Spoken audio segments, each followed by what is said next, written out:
You're watching the 2024 Minor League Cricket Championship presented by Yash Technologies.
Good early afternoon, ladies and gentlemen. Welcome to the Grand Prairie Cricket Stadium in Grand Prairie, Texas. Minor League Cricket 2024, presented by Yash Technologies. And Milk Union Limited, or AMOL, is another sponsor, and our official apparel partner is IRA Sportswear.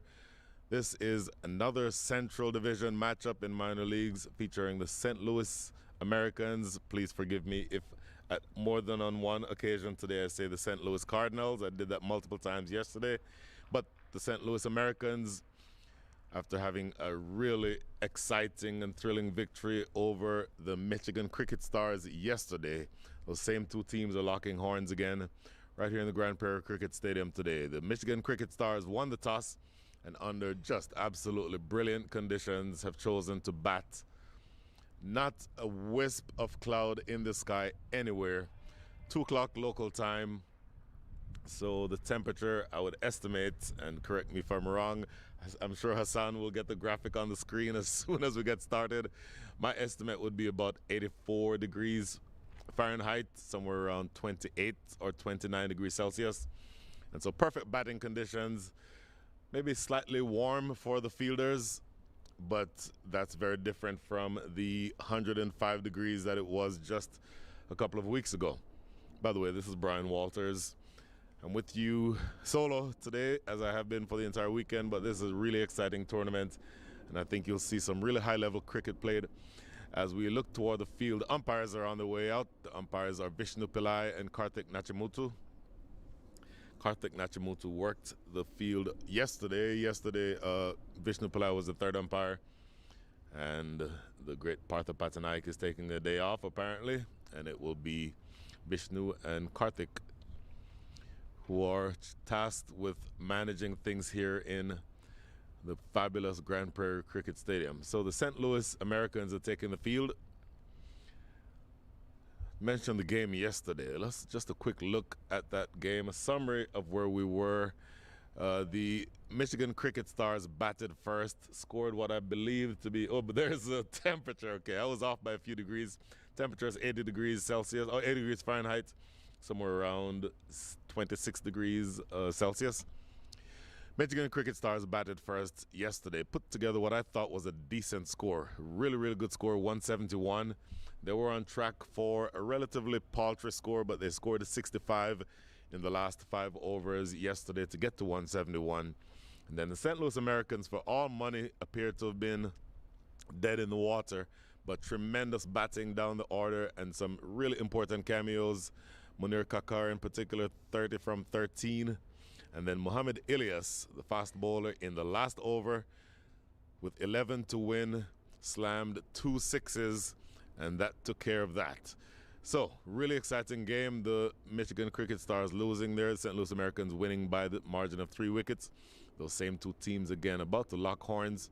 The openers are out. There you see on the screen the full team. And the St. Louis Americans, Norman Anwar generally sets things off at the top. Joshua Kind, the second from the right on the right side of you, on the top line, is in the lineup for the first time this season. So good to see that young man, who is still a relatively young man. I think Josh is about 24 years old. And good to see that he's going to be taking the field. There's your points table. Houston Hurricanes have won 2, lost 1, so they're at the top of the table. Dallas Exforia Giants, Lone Star Athletics, and St. Louis Americans all have 3 points. The Exforia Giants, on the basis of a better net run rate, are in the second place. Lone Star Athletics and St. Louis Americans comprise your top 4. Michigan Cricket Stars are in 5th place. They've lost the 1 game that they've played, and then so far you've not seen any action from the Chicago teams. So, a little bit of a different philosophy today. It appears that we're going to be opening the bowling with spin, because yesterday, or really for the entire time that you've been in existence here, the St. Louis Americans have opened the bowling with their captain, Abhimanyu Lamba, but it appears that it is going to be the off spin of Angad Singh Bhatia, who will take action to Abhinav Sikaram. Not a bad idea to have an off spinner bowling to the left-handed Abhinav Sikaram. I thought he did very, very well yesterday, and I think overall the St. Louis Americans are going to want to shut things down here to start with, because you're wanting to make sure that they don't get off to a fast start. Yesterday, Sushant Madani unfortunately got clean bowled from the very first ball of the match, but even with that wicket, they still went on and put together, I thought, a really aggressive total, and in all likelihood would have thought that they should have won it. But that was yesterday's news. Here we are, brand new game. Angad Singh Bhatia, loud play shouted by umpire Nachimutu, and we're off and going. Very first delivery, very full, just Yorker length actually, defended back down the pitch for no run. Abhinav Sikaram, tall left-handed batter. He's from the Houston area, 18 years old, and very exciting cricketer. Facing up to the spinner here, going over the top. You don't mind seeing that at all.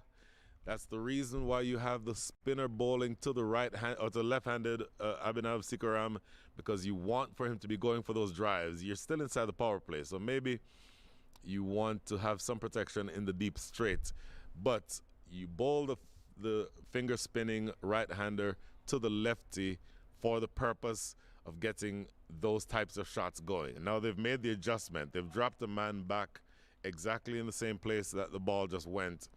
That is Adnit Jam And to long on, as played down the ground. Good looking shot. Work for Adnet Jam here. And he gets there in time. Fumbles it. Didn't pick it up cleanly, but they'll get a couple of runs. So as I said, aggressive start. Wanting to make sure to neutralize Abhinav Sikaram immediately. You want the lefty playing shots against the off spinner, because with the brand new ball, not quite yet settled, that's where the edge can sometimes be found. I'm actually surprised that there's no slip fielder in position, because any turn would have been away from him. Oh, look at this. Run out opportunity and not given. Wanted to go for what appeared to have been a leg by opportunity. Didn't get that chance, and then quick work behind the stumps by captain and wicketkeeper Nikhil Kanchan, but he gets back in time without much trouble. So 2 balls remaining here, over number 1. Relatively fast start. 2 men outside the circle. Adnet Jam is down at long on, and I referred to Josh Kind earlier. He's at deep mid wicket. Everyone else inside the circle during the power play overs, of course. 6 runs on the board, and here we go. Played down, deflected by the bowler, so they'll get a single, but you don't mind that, because again, it does get if you can concede singles inside the power play, particularly with a big hitting left-hander on strike, you don't mind that at all. Now, for the first time, Sushant Madani will be facing, and again, he lasted all of 1 ball yesterday. Great in-swinging delivery from the captain. Abhimanyu Lamba took care of him, and he'll be looking to make amends here. This is the last ball coming up over number 1, and Angad Singh Bhatia is going to be bowling over the wicket to Sushant Madani. Now with Madani, the ball is turning into him, so you'd expect protection in the deep on the leg side. So that's exactly what you have down at long on and deep mid wicket. Those are your 2 outside the circle. Here's the last ball of over number 1. Hammered away for 4.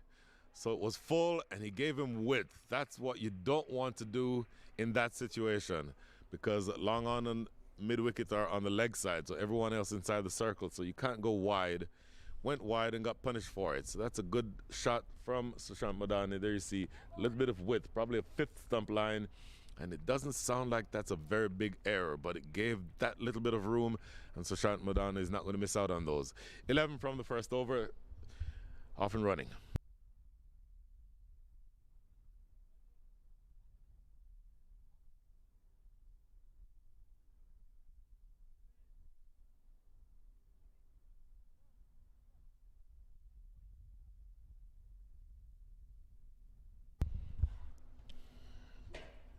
So mentioned him earlier, the captain and fast bowler, Abhimanyu Lamba.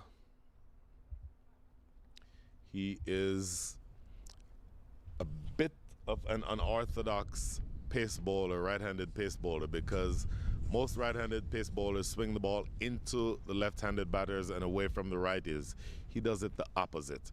Every once in a while, he'll change that seam position and bring it back into the lefties, but his stock ball goes away from the lefty. And just as I say that, I think that you're seeing a slip fielder come into position now, because that ball will be leaving Abhinav Sikaram, and I think you'll want to see that slip fielder in position for the eventuality of that ball kissing the outside edge. I think that's good captaincy. 2 men outside, as usual. At this stage of the innings, there's a deep third, and a man who was at deep fine leg, now kind of going around a little bit more square, the backward square leg. So Lamba going to get started here. 1 over in the books, a 20 over match, of course, and 11 runs from the first over. Here is the first delivery from the captain. Ooh, good bounce, good pace. Not necessarily from the bowler, because he is, I think you can describe him as being medium. He can be, let's call him medium fast. But that ball carried through very nicely at a good height to wicket keeper. By the way, earlier I said Nikhil Kanchan was the wicket keeper. My apologies. I did mean that Nikhil Kanchan is the wicket keeper for the Michigan Cricket Stars, but they are batting. Wicket keeper is Munir Kakar for the St. Louis Americans. Good first ball. Let's see what happens on this next one. Hammered in the air just wide of mid-off. That's going to run away for 4. So Abhinav Sikaram taking the bull by the horns. That is his second boundary. Very aggressive. If the ball is there in the slot, he will go for it. He now goes up to 11 from 7 with 2 4s. Sushant Madani has faced 1 ball and he hit that 1 ball for 4. But as with yesterday, even though Sushant Madani was dismissed from the first ball of the innings, the next pair of Abhinav Sikaram and Ritvik Behera put on a brilliant partnership. By memory, it was about 54 runs, somewhere in that range. But let's just say that they tried to go hard inside the power play, which you don't mind seeing. You want to cash in on any scoring opportunities. In the air, 1 bounce to mid-off. So if it is there, he will be hitting big, it appears. And by the way, what I like about how Abhinav Sikaram is batting is that the ball is swinging away from him, but he's playing with the swing. So if he tries, for example, to play that ball to mid-on or mid-wicket, every chance that that ball finds the outside edge. And here you see that he's had a couple of very aggressive drives, but they're all with a straight bat and they're all with the swing. So good looking stuff here from the youngster. Here's the next delivery. Nick and gone. Heard the edge from here. It was going away from him. You could tell. And this time he did not keep his shape. Big slash and a miss. Well, he didn't miss it. It came off the outside edge and a really athletic take there from Munir Kakar. Look at this replay. Big edge. Has to be said, that ball would have been wide had he left it alone.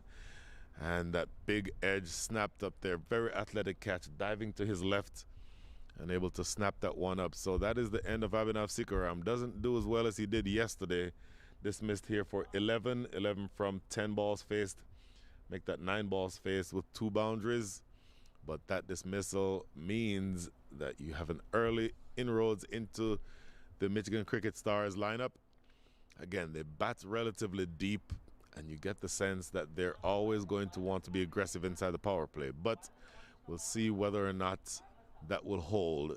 My sense is that even though they'll want to be aggressive, that they'll want to probably not chase anything that is too wide. And there's a bit of a different issue here now, because Abhimanyu Lamba is going to be swinging the ball into the 2 right-handers. The new batter is now going to be Danush Kaveripakam.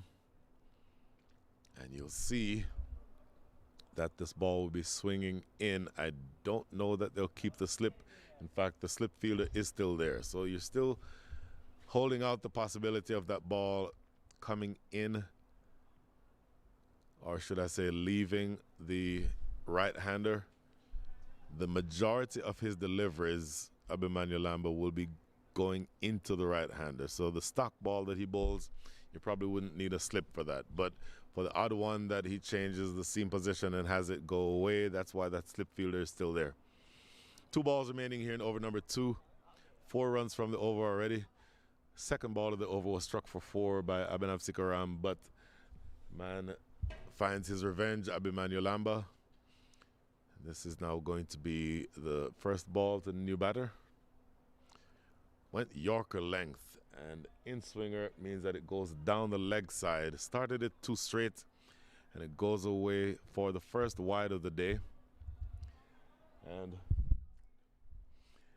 to the extent that you want to take advantage of these opportunities with the batters inside the power play, you want to keep that ball as accurate as possible. So what you want to do, of course, is make sure that the lines that you're bowling are accurate. Still 2 balls to bowl here, and the in-swinger has to start from outside the line of off-stump. Good delivery, bang on target this time, and defended for no run. 1 ball remaining here in over number 2. Successful one already for the captain, Abhimanyu Lamba. Conceded 4 runs, make that 5 runs with the wide, but he's already taken a wicket, early inroads. And if Abhinav Sikaram is a little bit irritated, I suspect that Krishna Sikaram is also a little bit upset. And Krishna, of course, the father of Abhinav Sikaram. Here's the last ball. In the air for a while, but landing short of extra cover. Good over. 5 runs conceded, and he broke the opening partnership. That is the end of 2. The score is 16 for 1.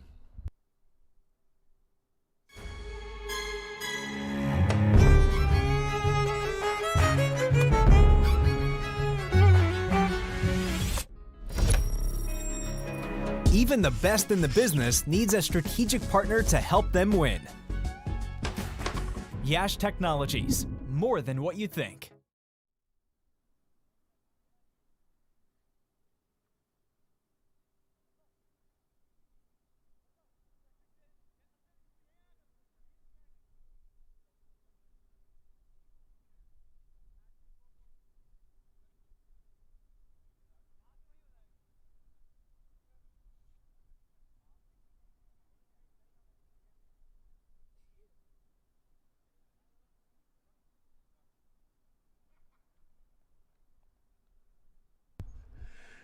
Two overs in the books, 16 for 1 is your score.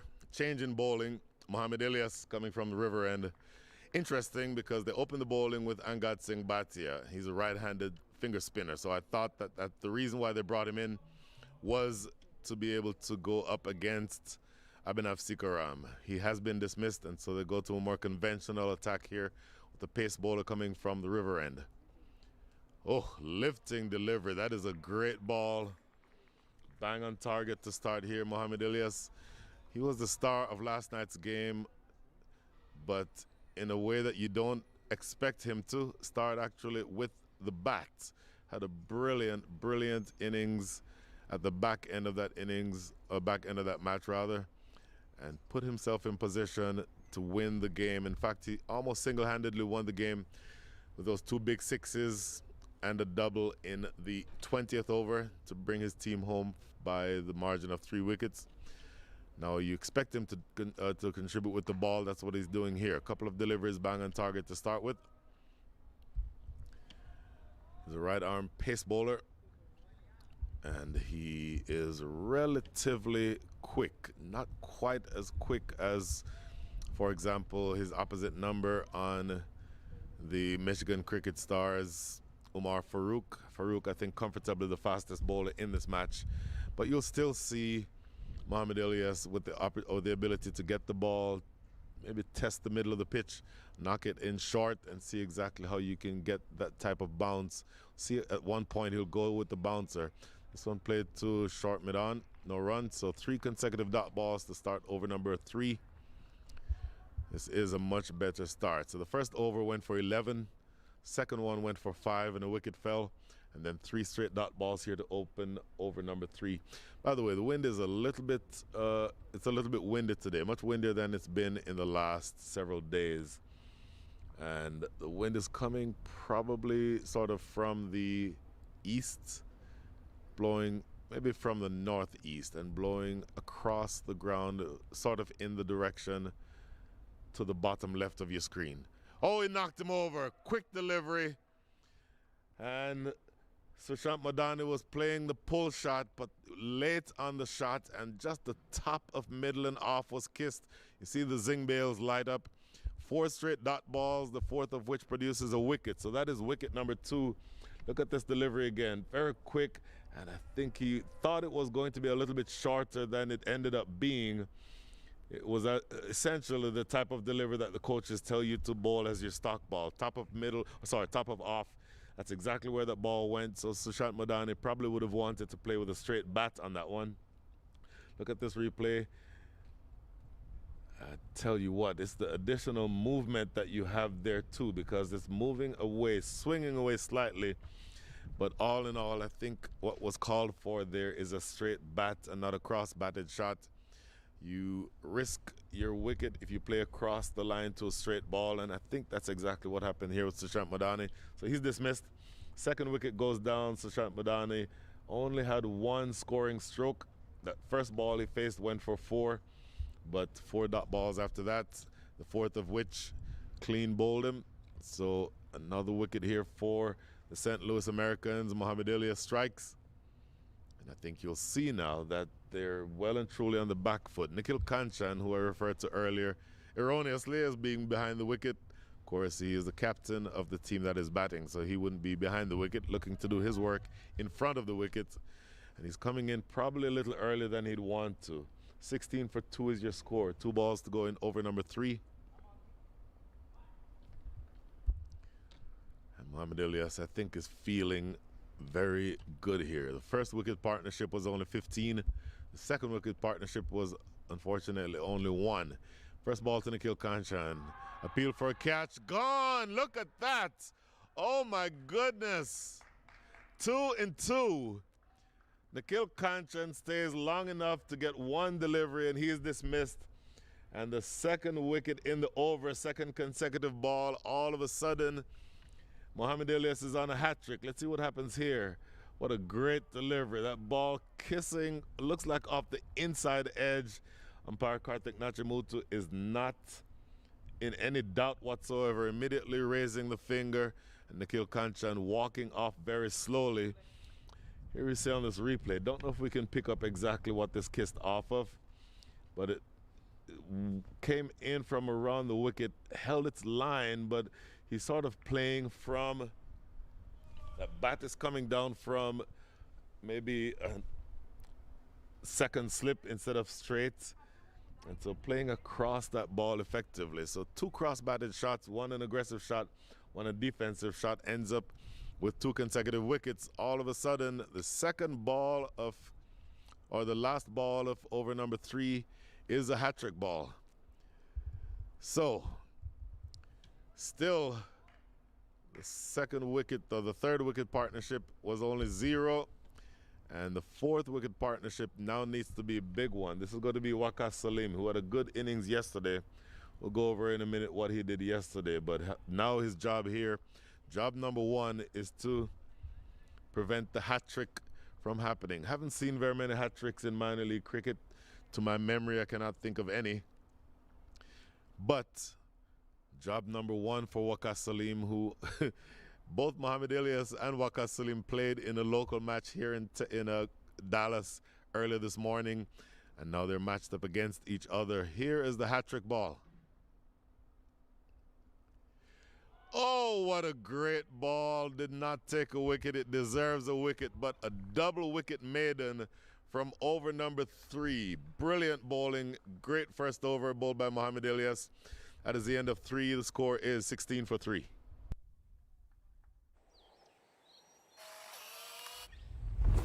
It's an impossible shot.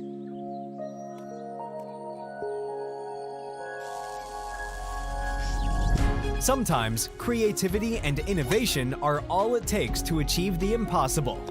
Yash Technologies, more than what you think.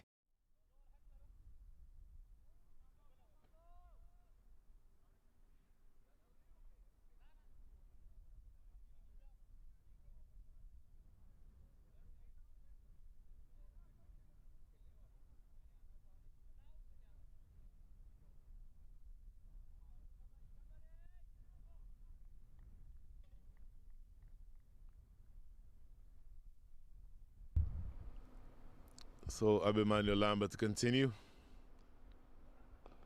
Played into the offside, no run there. So I mentioned that Waqas Salim had a good day with the bat yesterday. 51 from 30, 3 4s and 4 6s. So he was the top scorer for his side, the Michigan Cricket Stars. And when he came in yesterday, he was able to play with a certain amount of freedom. Doesn't quite have that opportunity here because part of what is called for is to steady the ship. As of right now, things are a little bit shaky. And 3 big wickets, the last 2 in the previous over with no runs scored, tells you that you're well and truly on the back foot. Played to that extra cover region. So a couple of dot balls, believe it or not.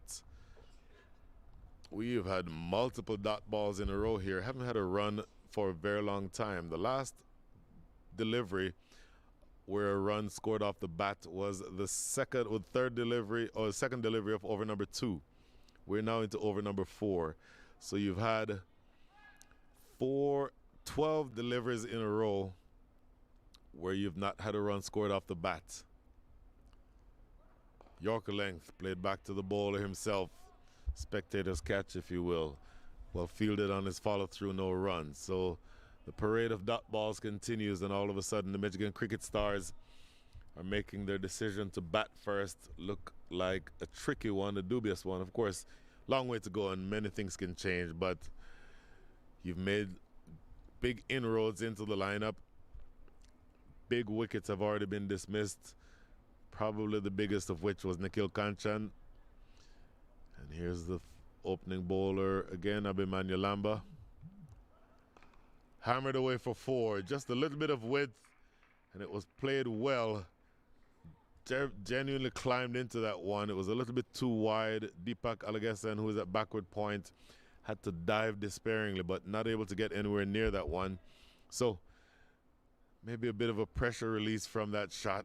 Played away into the offside, and 4 runs to Dinesh Kaverapakam. Still inside the power play. The 2 outsider, deep third and deep backward square leg. By the way, we're playing on the same pitch as we were yesterday, so one side of the field is bigger than the other. I'll talk about it after this. Played back to the bowler, no run. So the dimensions on the ground, as you look at your screen, to the left of your screen is the short side of the ground. In other words, if he is able to play on the offside, the ball goes away to the shorter boundary, which is about 65 yards square of the wicket. If he is able to pull this ball, in other words, playing it to the right side of your screen, that will be hitting to the big side of the ground. The boundary out there today is about 80 yards. So it takes a very big, clean hit from this end on the leg side, not quite so much on the offside. Next delivery, played through the gap. That's going to run away to the short side of the ground, and that is a boundary. So 2 of the last 3 balls have been hit away for 4 after a string of about 13 dot balls in a row. This will make the Michigan Cricket Stars feel just a little bit better. Playing this away through the offside. Look at this. Let's see if there's any width offered. And yeah, that was very wide. Just inside the line, that wide line that the umpires rely on. So 8 runs coming from that over. Welcome 8 runs. And at the end of over number 3, make that over number 4. The score is 24 for 3.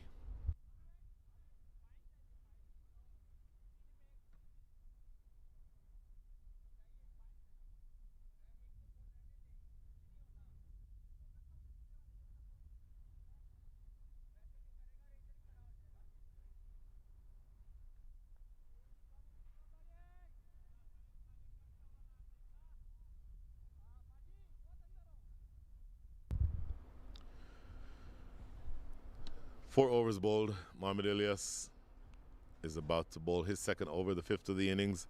There's 2 overs remaining inside the power play here.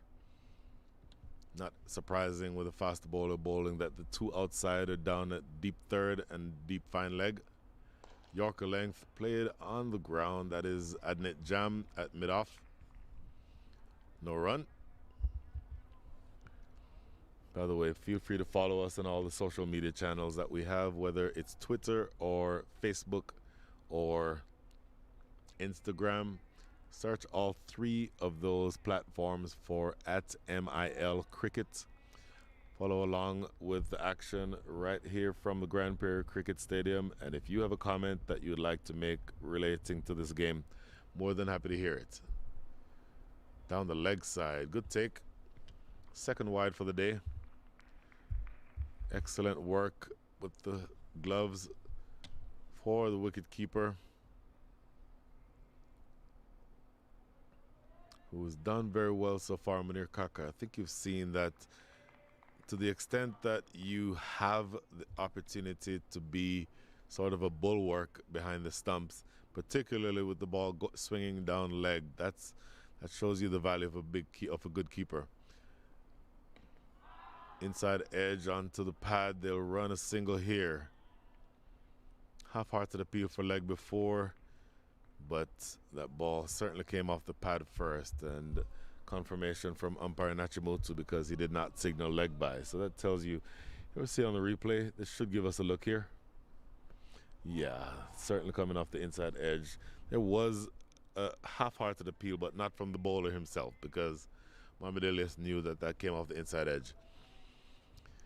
So 4 balls remaining here and over number 5. That makes it 10 remaining inside the power play. Dinesh Kaverapakam 8 from 8 on strike. Oh, knocked him over.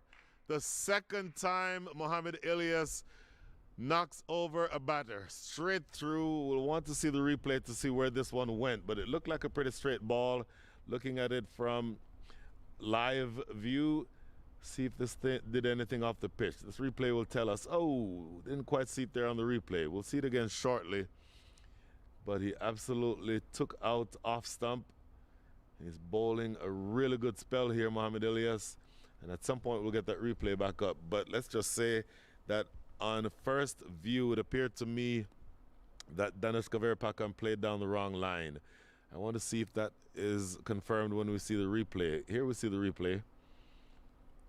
Slanted in, essentially the ball held its line and may just have hit that back pad and then onto the off stump, but he certainly played down the wrong line. Didn't do a whole lot off the pitch, so there was not necessarily a lot of lateral movement, but he would have wanted to have gotten more in line with that ball and certainly would have wanted to come forward just a little bit. So look at this again. Rooted in the crease, does not come forward. In fact, sort of goes back a little bit, and that gives you a good sense there from that replay. It may not actually have hit off of the inside, off of the back pad. It just went right through him. And essentially, if you're looking to critique that choice of shot, what you would probably think is that he should have come forward, should have brought that front foot forward and across to the line of the ball. Didn't quite do it. And that does mean that 4 big wickets are down inside the power play. Not often that you see in a 20 over match that you've lost 4 wickets inside the power play. Not easy to lose 4 wickets inside 5 overs, but they've done that here, the Michigan Cricket Stars. And the new batter now is going to be Naren Reddy Dharma. And all kinds of trouble now for the Michigan Cricket Stars. Very aggressive field as usual. You expect that during the power play overs. Deep fine leg and deep third are the 2 outside. And Muhammad Ilyas has a full head of steam. Here's the first ball. Appeal for leg before. Umpire Karthik Nachimutu is not impressed with the appeal, and he does not like the fact that Muhammad Ilyas kept going with the appeal. Looking at what we see on the replay here. Oh, that is comfortably going down leg, and I'm not sure why Muhammad Ilyas is doing that. Frankly, the umpire's decision has been made. Your job is to take the ball and walk back to your mark. So, dot ball to start with here. And forgive me, my sympathies are almost always going to be with the umpires, and I don't like to see insolent behavior. So, my apologies. Last ball, with second to last ball of the over here.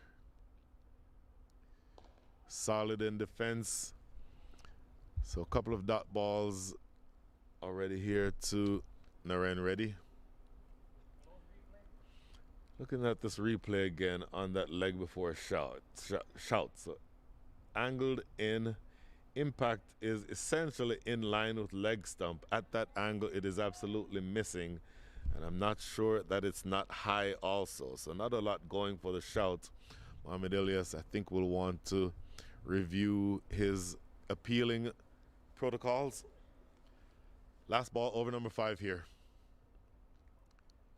Oh, great delivery. Fizzes past the outside edge. Another great over from Muhammad Ilyas. Just 2 runs scoring in it, and he takes yet another wicket. So that is the end of 5. Score is 26 for 4.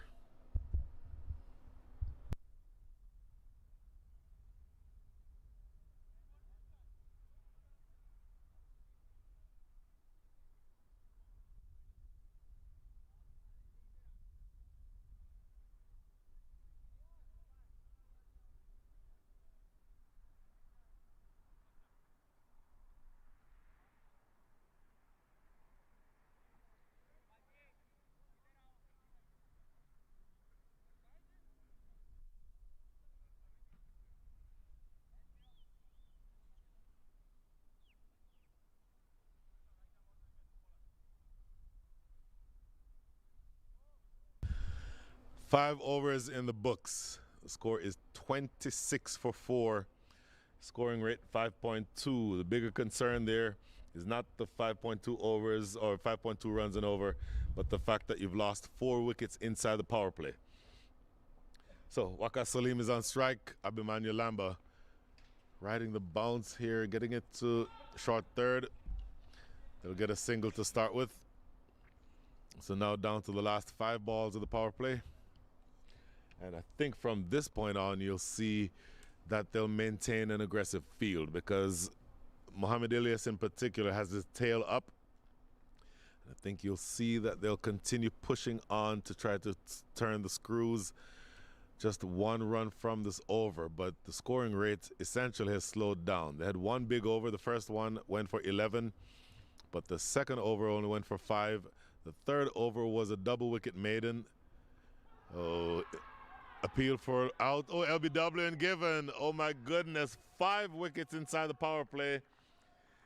Loud shot for LBW. Umpire Vishnu Pillai thought about it for a while, then started nodding the head and then raising the finger. And that is the end of Naren Reddy. I want to see what this replay looks like. Going back, oh yeah, he walked right across and was trapped right in front. For me, that is hitting middle and leg, probably 2/3 of the way up. So not a lot wrong with that decision. The umpires, I think, by and large, have gotten every decision right so far. That is wicket number 5. We may have an early day here, Hassan. So 5 wickets inside the power play. Tremendous bowling by the St. Louis Americans. Again, they lost their first match of the season, which was Friday night. Looking at this replay again on the LBW shout. In-swinger, he bowls. His stock ball is an in-swinger. Matter of fact, look at that. That is dead in front. Impact is in front of middle and off. Playing completely across that ball. Playing to square leg, really. Should have been playing that in the V. Completely missing, going across the line, and that absolutely would have kissed middle and leg. By the way, the new bowler is going to be Ujwal Vinakota. I didn't make that clear when he started bowling. My apologies. But 2 deliveries into over number 6. Ujwal Vinakota has taken wicket number 5 for the St. Louis Americans. And things are going to be really tricky to climb out of this hole. Waka Salim, who scored 51 yesterday, in a much different position here. He's at the non-strikers end. It is going to be Utkarsh Srivastava, the young 18-year-old from St. Louis, or from North Carolina, who will be asked to steady the ship. A lot of work to do here. Utkarsh Srivastava is actually 17. My apologies. I thought he was 18. He's 17 years old, and he is from the North Carolina area. And I think that you will see the coaching that he has gotten from one Sir Alvin Kalicharan will be very useful in these circumstances. By the way, Alvin Kalicharan, my favorite West Indies cricketer growing up. I'll say why in a minute. Ooh, deflects this one off of the outside edge, it looks like, but a good piece of fielding at slip. So just to finish the thought, Alvin Kalicharan, my favorite cricketer growing up. Both of us are lefties. Both of us at the time were about the same height. Alvin Kalicharan is not the tallest man that you'll ever find. And our birthdays are different by 1 day. His is March 21st, mine is March 22nd. So those are the reasons, for those who wanted to know. Whipped away, fine, but there is Arnav Jam at deep fine leg to make sure that that doesn't go anywhere, but right back to the keeper for a single. So they're absolutely under pressure here, the Michigan Cricket Stars. I think that you've seen from the second ball in this over that went with where a wicket was taken, it absolutely has been a very defensive position for the Michigan Cricket Stars. The St. Louis Americans are all over them. And a couple of dot balls and then a single. So this is the last ball of over number 6, last ball of the power play. Runs it to backward point. And what an absolutely brilliant power play. 28 runs scored in the power play by the Michigan Cricket Stars, which is below par. But beyond that, 5 wickets. 5 big wickets. The St. Louis Americans are truly on top. Score is 28 for 5.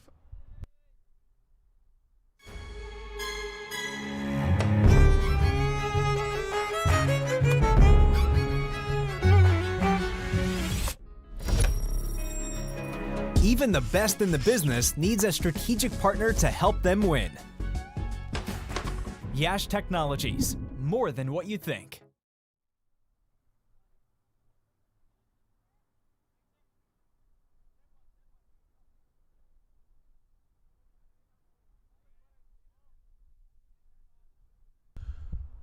So when a man is fired up with his tail up, you make sure that he keeps bowling. So the captain, Abhimanyu Lamba, has given the ball to Mohamed Ilyas to continue. 2 overs so far. Brilliant figures. 3 for 2, if you can believe that. Just tremendous bowling. Full and straight. That's a good shot. Well played. A sliding stop across the ground. Adnit Jam. And Utkarsh Srivastava gets a single. And probably what you want to do from here is just do that. Play with a straight bat. Keep it inside the V. If you have the opportunities to go for quick singles, you do that, and then you maybe see off Mohamed Ilyas. You suspect that this is his last over for a while. He only gets 4 overs. All the bowlers in a limited overs match get 1/5 the total number of overs to be bowled. So in a T20, each bowler is limited to 4 overs. So you suspect that they'd keep Mohamed Ilyas 1 of his overs back for the death. In the air, didn't quite hit it cleanly, and what an effort by Adnit Jam. A diving attempt, was not able to get to it. Now it goes all the way to the rope for 4. So not the most convincing of shots. Didn't time it well, Waqar Salim, but it came, peeled off the outside edge. A brilliant effort by Adnit Jam. Look at this. Slapping it, came very high off the bat, and a diving attempt by Adnit Jam, not able to get to it.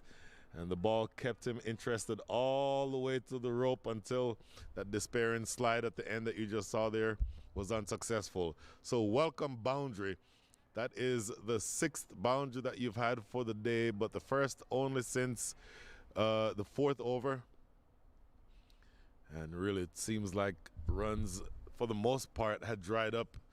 But you're now getting to the point where you're scoring, maybe not quite easily, but you're certainly having a couple of deliveries here that have been productive for you. Short delivery, hammered away into the deep. That's going to be 4. That was convincing. Waqar Salim pounced all over that ball. It was a bouncer that was bowled by Mohamed Ilyas, but he didn't quite get it high enough. You want those bouncers to be up around face height. That one was probably chest height, I would estimate. We'll see here on the replay. Yeah, that was about chest height, and he absolutely was ready for it.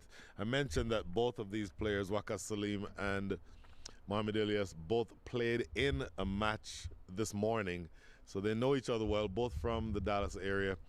And here is the next delivery. Appeal for a leg before, and I really do not like the way that Mohamed Ilyas appeals.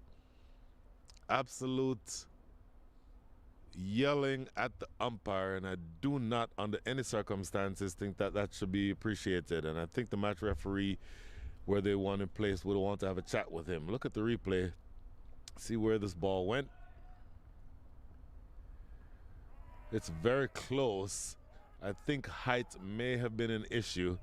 Kartik Nachimuthu having a good look at it. Of course, from our standpoint, we have the ability to look at more than one replay, but just looking at it on that first replay, I'm thinking that height might have been what umpire Kartik Nachimuthu would have been concerned with. Maybe we'll have another opportunity to see the replay here. Just take a look and see where the impact is and see what the concern was. Oh, there. I think height definitely is an issue, and I also think as this one is lofted down the ground for 6, that is a big strike. And that is not going to make Mohamed Ilyas any more happy with that situation. But as I said, I believe that not only was height an issue, but it may have been the case that impact was just marginally outside the line of off stump. Maybe we can see that replay again, because I think from that standpoint, you can see where there was enough doubt. Oh, in fact, first this is a 6. Oh, it was in the slot. Bang in the slot, and taken full advantage of here by Waqar Salim. Straight bat. That is just an elevated straight drive. That is a thing of beauty for me, the shot of the day so far. And one ball remaining here, so we get a little bit of excitement in this over. You have a couple of boundaries, and absolutely emphatic appeal for leg before that was denied, and then a 6 right back down the ground. So let's look at this LBW shout again. And from here, oh, in fact, this is the 6, if I'm not mistaken. Okay, so we might have to take another look at that after the over. But the ball has been retrieved, and we'll see here what happens. Okay, just take a look at this again. This, I believe, is the LBW shout. Yeah.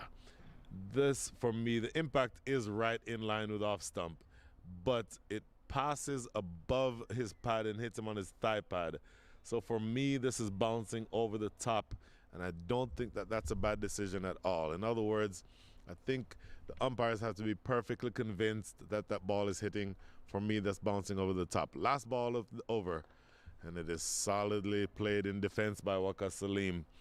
So, an eventful over, 15 runs coming from it, the biggest over of the innings so far, believe it or not. And at the end of 7, the score is 43 for 5.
So the new bowler into the attack, Deepak Alagesan.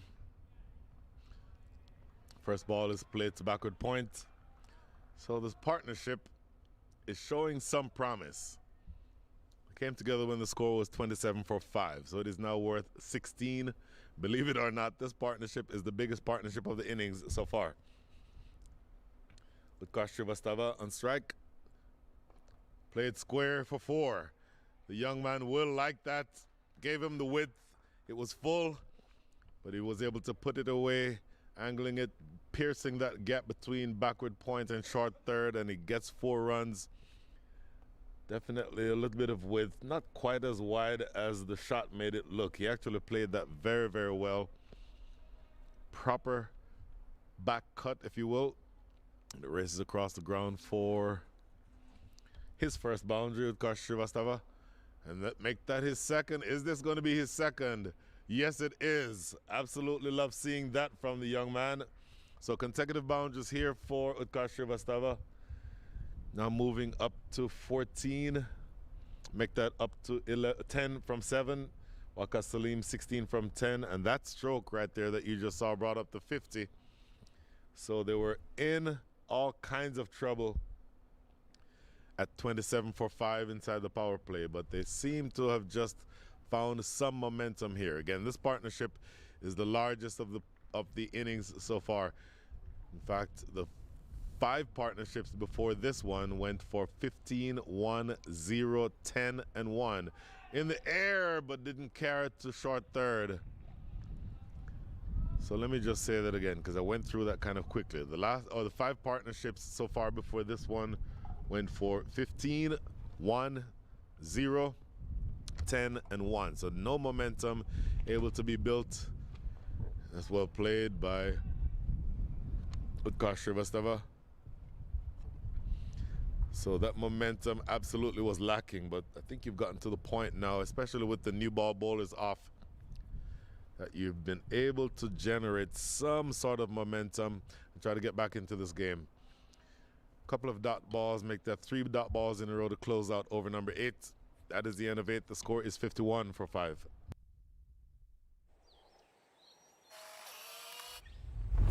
It's an impossible shot.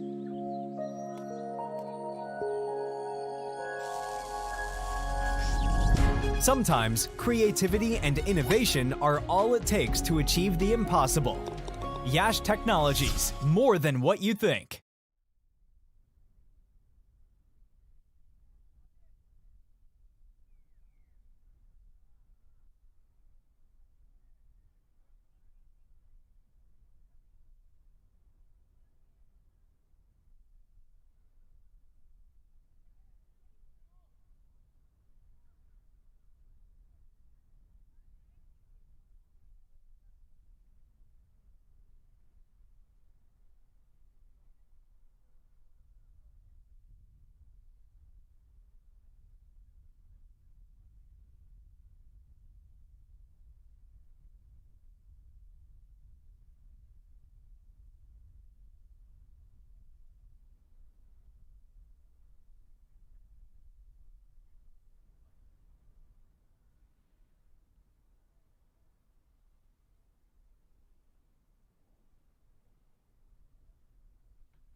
Eight overs in the books, 51 for 5 is your score.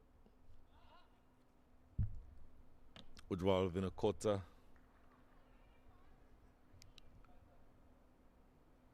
will be bowling over number 9. Oh, gone. Big edge. Yet another wicket. Ujwal Vinakota gets his second.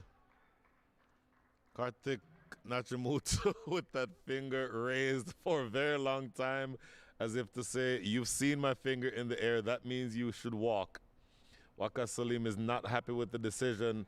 Let's see if we can pick anything up here that will cause him to be unhappy. Oh, that is definitely an edge. And the things that you look for as an umpire, first of all, you look to see whether the ball has been deflected. You look to see if you can hear an edge. You also look to see whether the batter turns around to look to see if the keeper is collecting it. That usually is a pretty clear sign. I think all 3 of those were met in that circumstance. So Waqar Salim, unfortunately, doesn't have a leg to stand on in terms of being able to be upset about that. Let's see. Strides toward the ball, and the ball appears to just be kissing the outside edge. Don't have the technology to be able to hear anything. We don't have stump mics in position here, but that for me is off the outside edge. And wicket number 6 goes down. 51 for 6 is your score. So it was the most productive of all the partnerships. 24 runs. Doesn't sound like a lot, but it was the most productive of all the partnerships. And I'll tell you what, the fact that you've lost a wicket here means that you're now in a lot of trouble. So the new batter is going to be Muned Ahmed.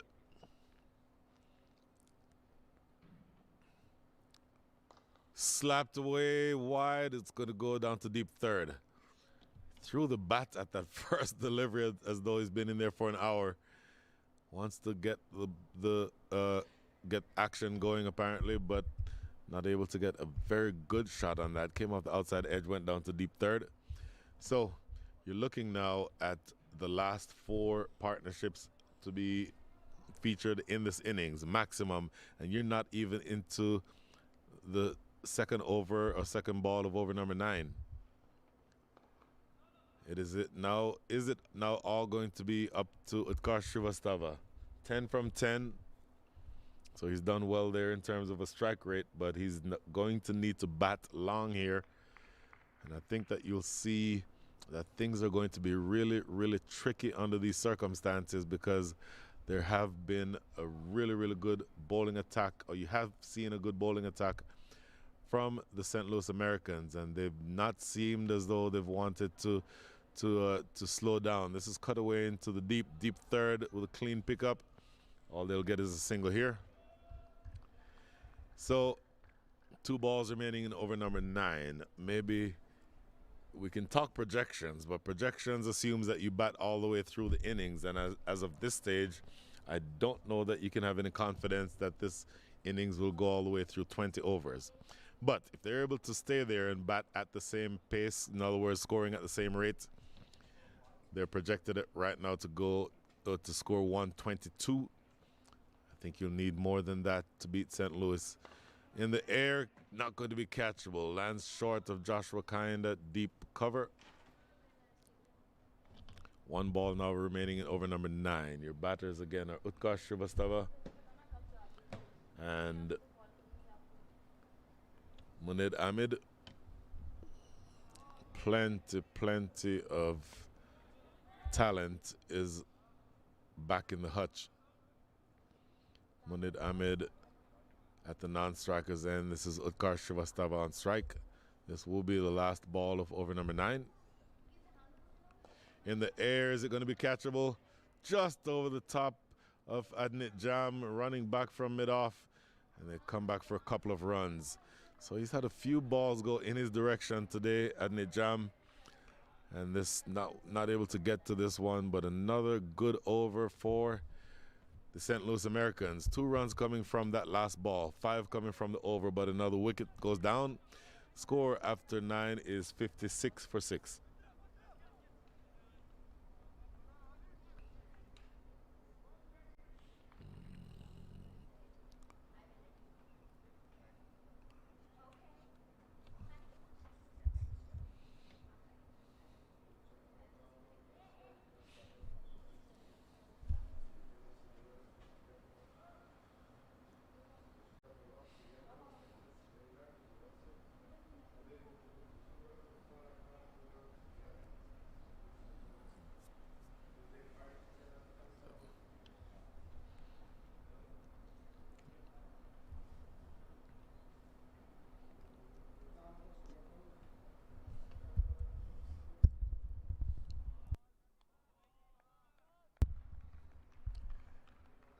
This is going to be Alagesan, Deepak Alagesan. First ball is a dot. Swipe and a miss. Second ball is also a dot. Deepak Alagesan is an off spinner. It's gone past the outside edge a couple of times here. Bowling to a pretty conventional field for the spinners. There's a long on, long off. Call it deep mid wicket and square leg. By the way, I said off spinner. He appears to be bowling leg spin. My apologies. So 3 dot balls. Whatever he's bowling, he's not able to be played here. 3 dot balls already. And I think that you'll see where the pressure is going to start being built again. Make that 4 dot balls on the trot now, as Muned Ahmed is having trouble getting the ball off the square. And so a couple deliveries away from the halfway point. In the air, catchable, no. Going to get past. Fielder running back from backward square. That is Zaid Zakil. I said backward square, my apologies. I meant backward point. So 4 dot balls to start over number 10, and then that double didn't go anywhere near where he was looking to play it. But the last ball now here in over number 10, you've gotten to the point where there's 58 runs on the board, and this is the last ball of the over. Wanted a single there, not going to be realistic, I don't think. That's a dot that closes things out in over number 10. Halfway through, score is 58 for 6.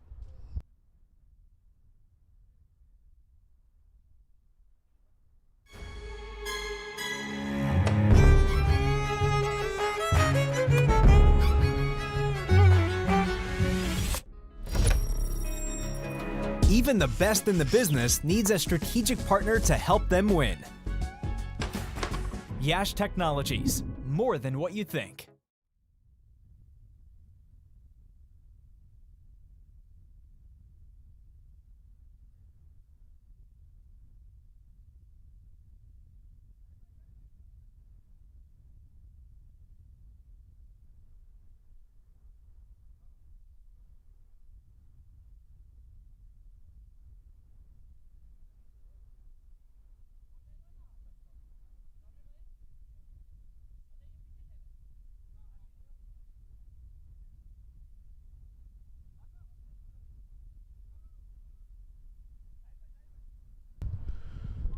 This is Minor League Cricket 2024. This matchup in the Central Division featuring the Michigan Cricket Stars, St. Louis Americans. The same two teams played last night right here in Grand Prairie. St. Louis Americans taking a very exciting match. This is again going to be Ujwal Vinakota into his 3rd over. No single there. 2 overs so far, 2 for 7 in his 2 overs. So brilliant bowling. And he's now going to be bowling over number 11. Bowled over 6. Then bowled 9 and 11, or bowled 9 and is in the process of bowling 11. This partnership in its infancy, only worth 7 so far. 58 runs on the board. Slower delivery, that's well bowled. And well played too by Utkarsh Srivastava. So been there for a while, 13 from 15. But I think his mindset is going to have to be, let's just bat through the innings. And I am essentially the last batter of repute, even though as a young man, I think the world of his talent, and I think he's somebody who can shepherd the innings all the way through the end, but it will mean that he'll have to bat all the way through. Short and pulled away into the deep. Look at that shot. That was a shot of authority, pouncing all over that short ball and getting that 4 into that area wide of long on. It's a good looking shot there you see on the replay. He was ready for that short ball, it seemed like, instinctively going back onto the back foot, which is what you want to see, powering that one away to that deep mid-wicket area. Good looking shot on that replay again. So a confident stroke, and I think this is what's needed the rest of the way. Next delivery, hammered, but it's going to be fielded by Nit Jam. Good shot, hammered straight, but a good sliding stop by Nit Jam saves 3 runs. That would have gotten all the way to the boundary had he not stopped that. So he can consider himself lucky from the standpoint that he saved 3 runs for his side. So you're now going into the last 2 balls of over number 11. 63 runs on the board and a few shifts in the field. So they're expecting him to hit deep on the leg side. There's a deep mid-wicket, a cow corner, and a long on. So want him to go in that direction, or expecting him to go in that direction. A dot ball here. 1 ball remaining here in over number 11. It's looked really good so far. Ujwal Vinakota, 2 for 12 from his 2.5 overs. Last ball coming up now. See whether or not he can get something going from this last ball. Scoring rate now 5.82. Projection 116. There's the direction they're expecting him to play. Goes down the ground. Clean pickup. Mohamed Ilyas, strong arm as you'd expect from the fast bowler, goes all the way to the top end to the keeper. And that is the end of the over. A single there. 6 runs coming from the over. At the end of over 11, the score is 64 for 6.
Going back to Deepak Alagesan into his 3rd over. The first ball of over number 12 played into the offside.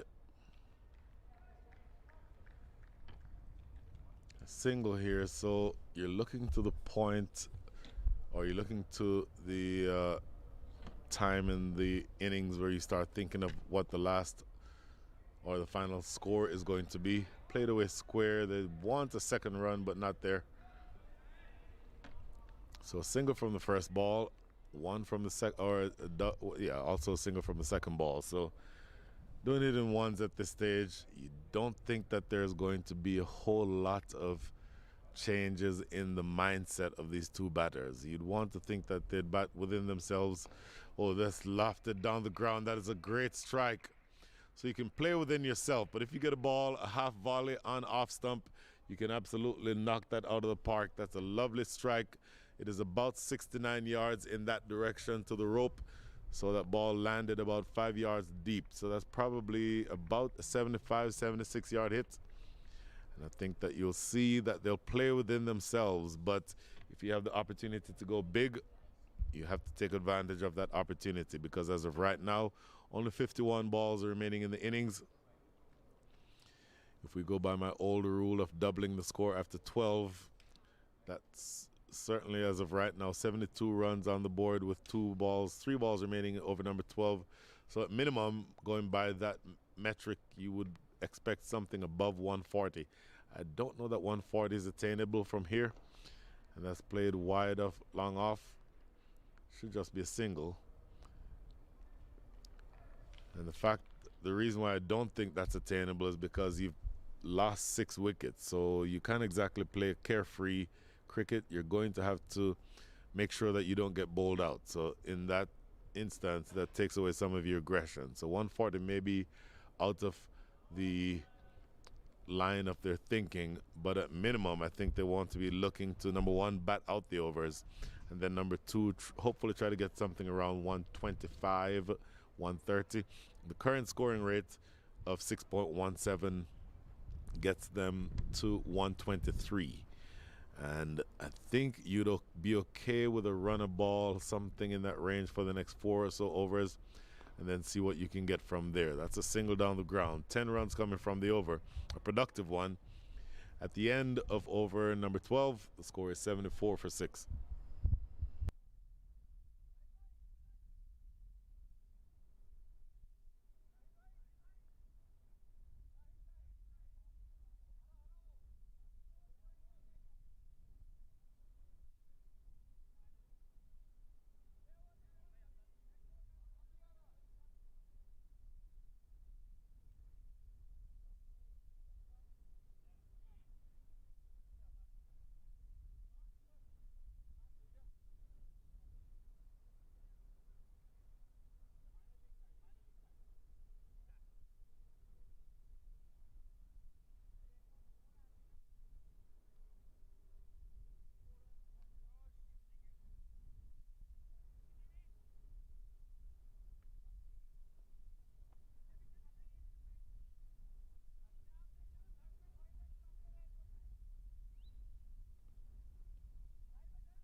So, for the first time in the 2024 season, Joshua Kind takes the ball in his hand. Exciting young all-rounder. And he's now going to be bowling to Utkar Shrivastava. A little bit wide here. So this is a matchup that can take place in this country for the next 15 years or so. Joshua Kind, 24 years old. Utkar Shrivastava, I said 24. I cheated him by a year. He's 23. And then Utkar Shrivastava, we talked about his age already. He's 17. So these two can be matched up for the next decade and a half or so. Down the leg side, overcorrects here. Starts with a couple of wides, Josh Kind.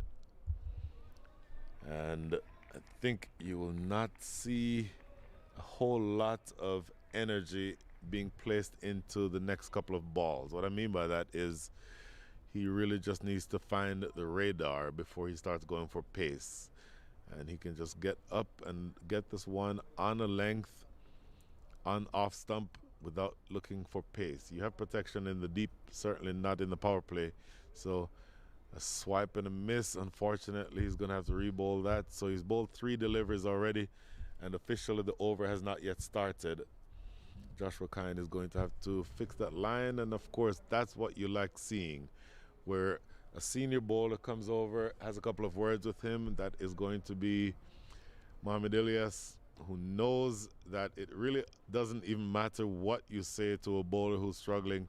Just saying anything to him to get it off, get the wides off his mind, is something that you want to do and you want to see happen from a senior bowler. That's a good ball. First good one.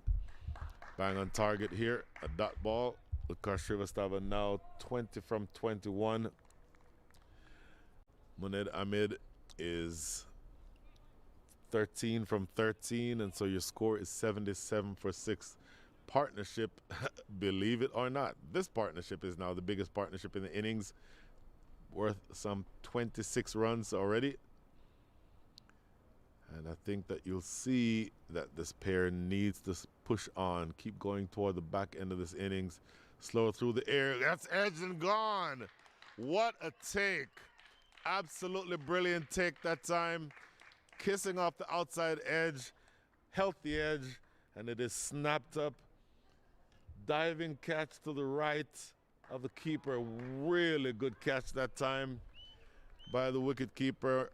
You've seen him do some good work behind the stumps already the entire time that he's been here, Munir Kakar.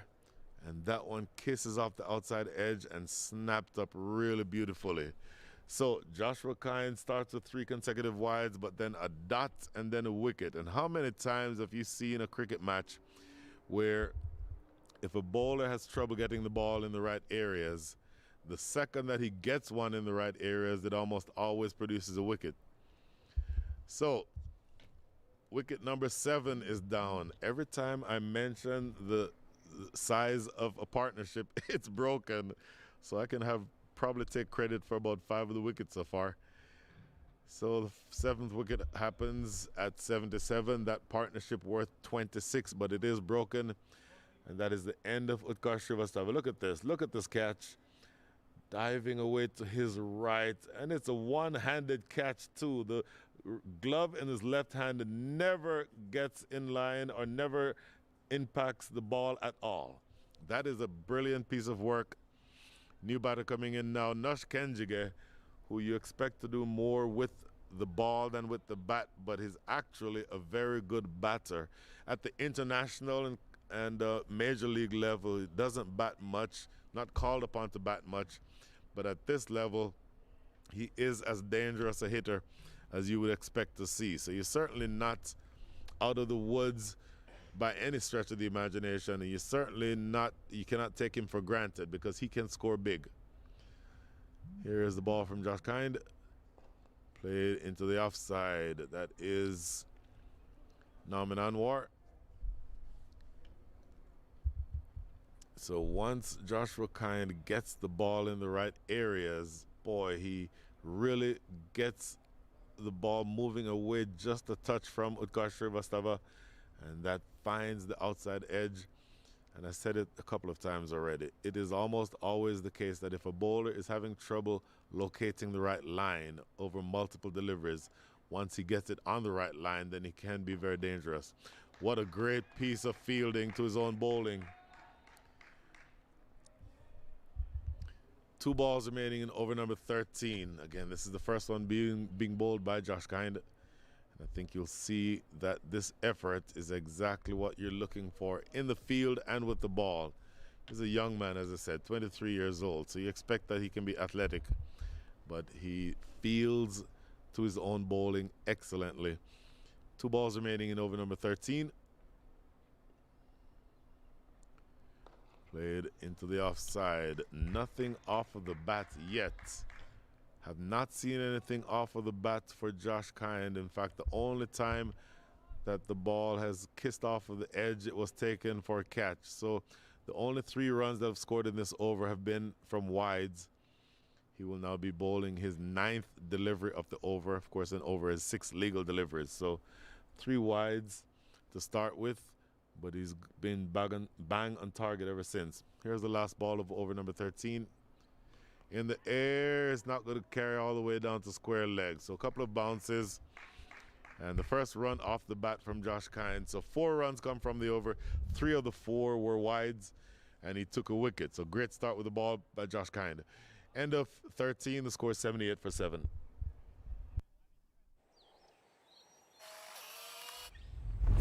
It's an impossible shot.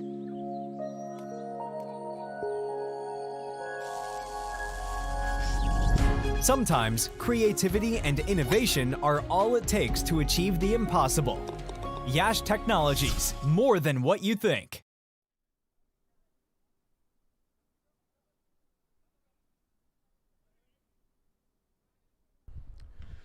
So there's a batting card for the Michigan Cricket Stars. Not a lot to write home about.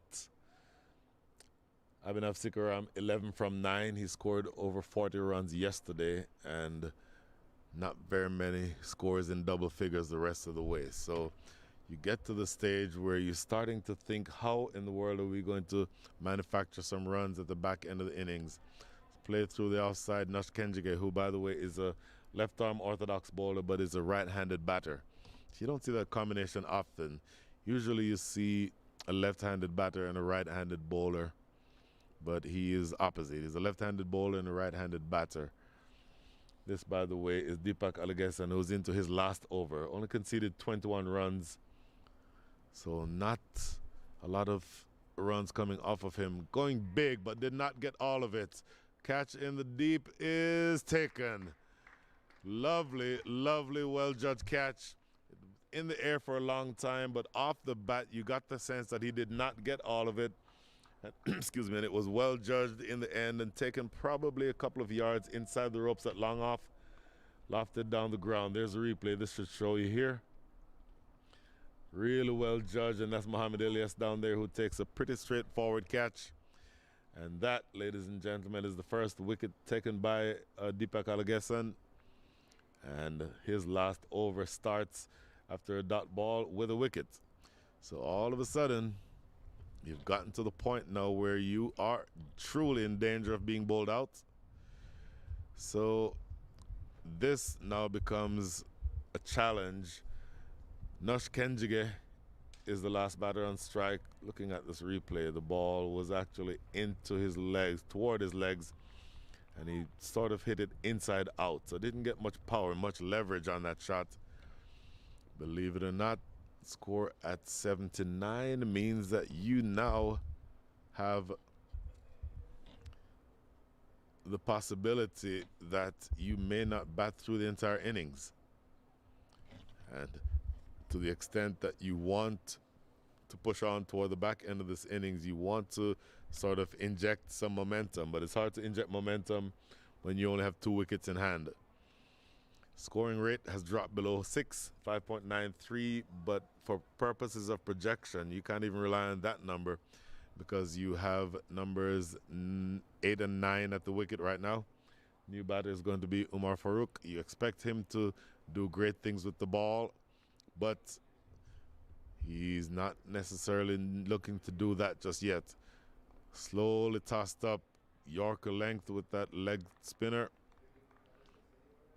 And I think that you'll see that he's going to be called upon to at least partner with Nash Kenjige. I think Nash Kenjige might be the key from this stage onward.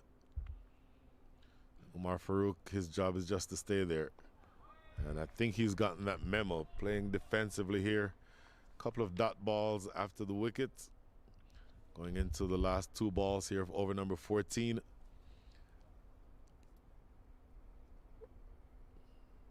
Last over being bowled by Deepak Alagesa, and have to re-bowl that one, fired down the leg side. So from now, you're looking at the last 38 balls of the innings. Can you last 38 balls? Can this pair and then the 2 who come after them bat all the way through? Outside edge found, running down the hill, should get a couple of runs here. Good sliding stop. Look at that effort. It's not going to be 2 because that's a brilliant piece of work in the field. And he prevents another run there. Excellent work by Nisarul Hakwadat. Very good across the ground when he bowls, or when he fields rather. And I think you'll see that that effort in the field is something that will be appreciated by the bowlers. Knowing that the fielders are backing them up is always a good sign. Quicker ball, played into the offside, no run. And that is the end of over number 14. That's the end of the day with the ball for Deepak Alagesan. His final figures, 4 overs, no maidens, 1 for 23. And at the end of 14, the score is 81 for 8.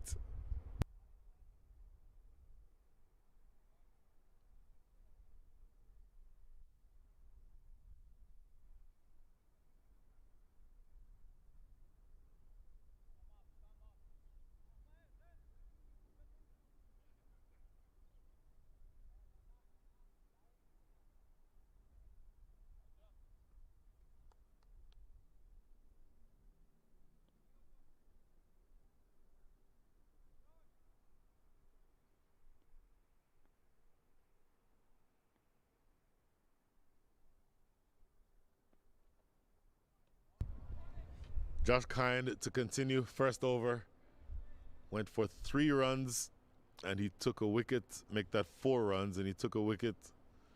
3 of those 4 runs from that over were wides. So if he fixes his line, and he certainly, the first 3 balls were wides. So certainly when you fix that line, then he can be very difficult to score off of.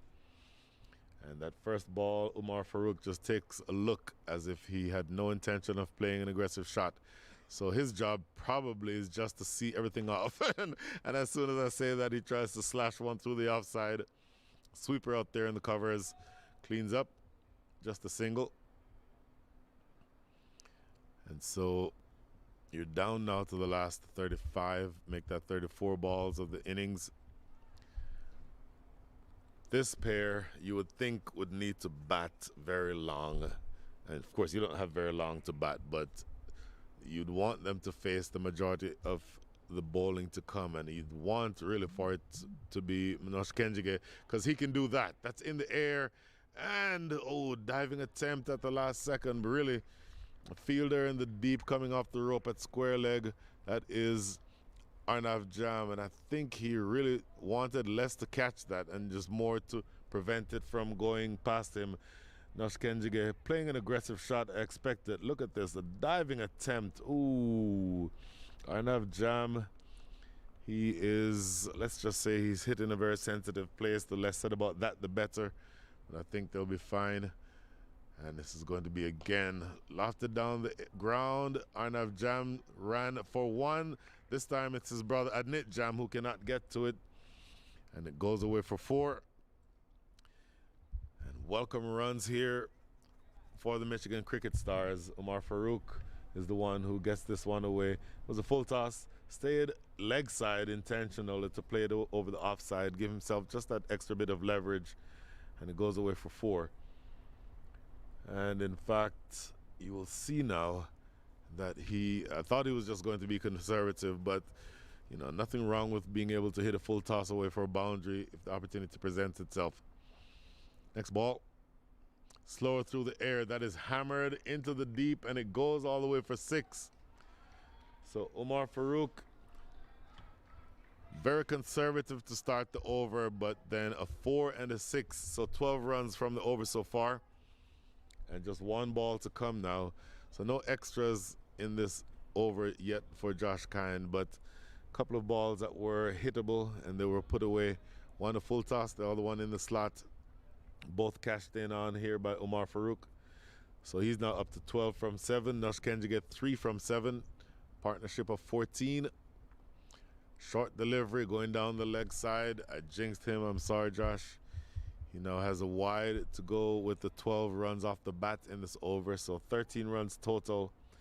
And this now is going to be one ball remaining in over number 15.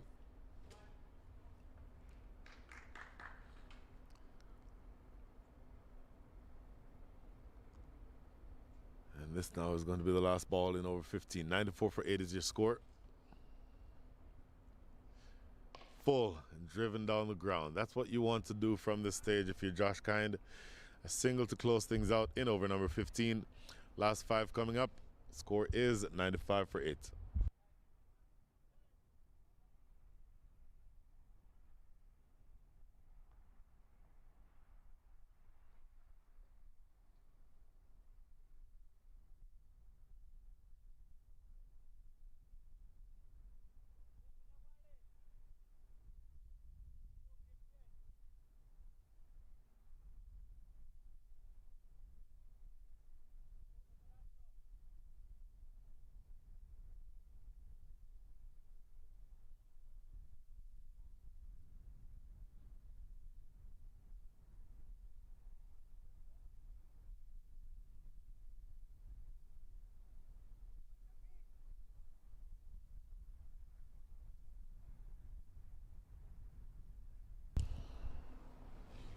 Abhimanyu Lamba, 2 overs, 1 for 13.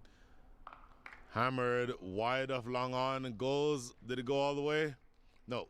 1 bounce goes for 4. So all of a sudden, the one who I thought would have been more sedate and rotating the strike, Umar Farouk, has taken the bull by the horns.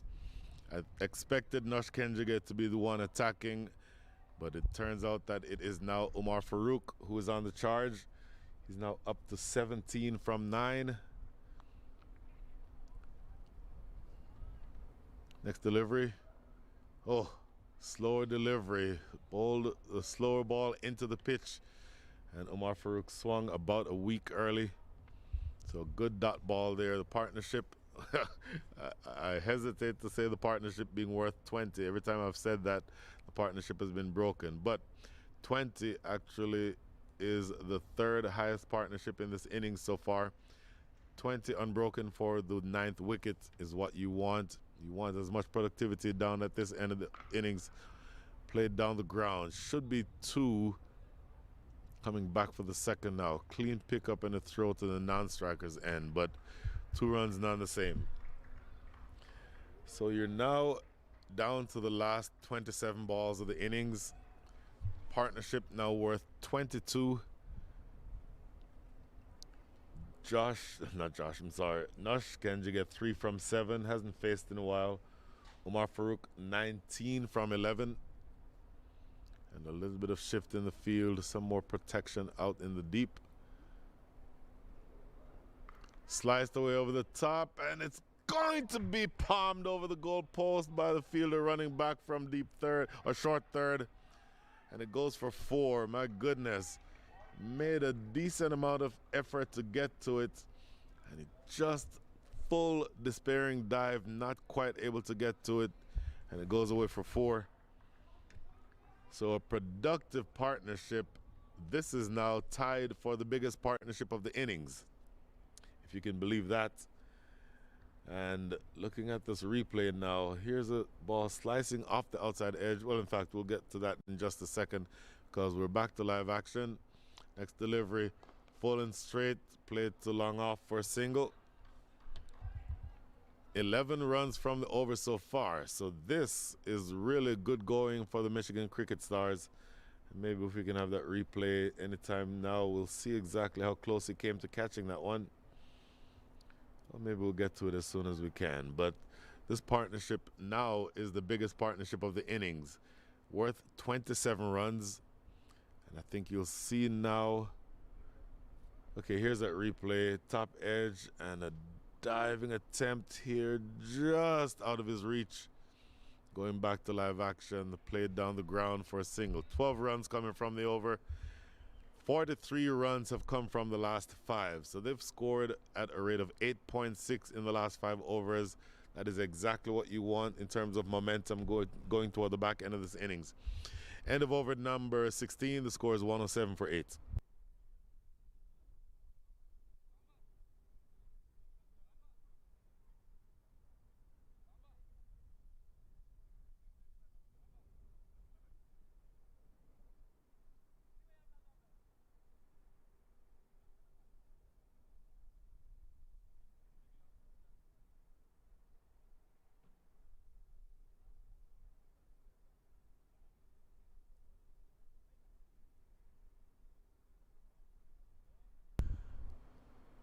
$107 for 8. Let's take another look at that.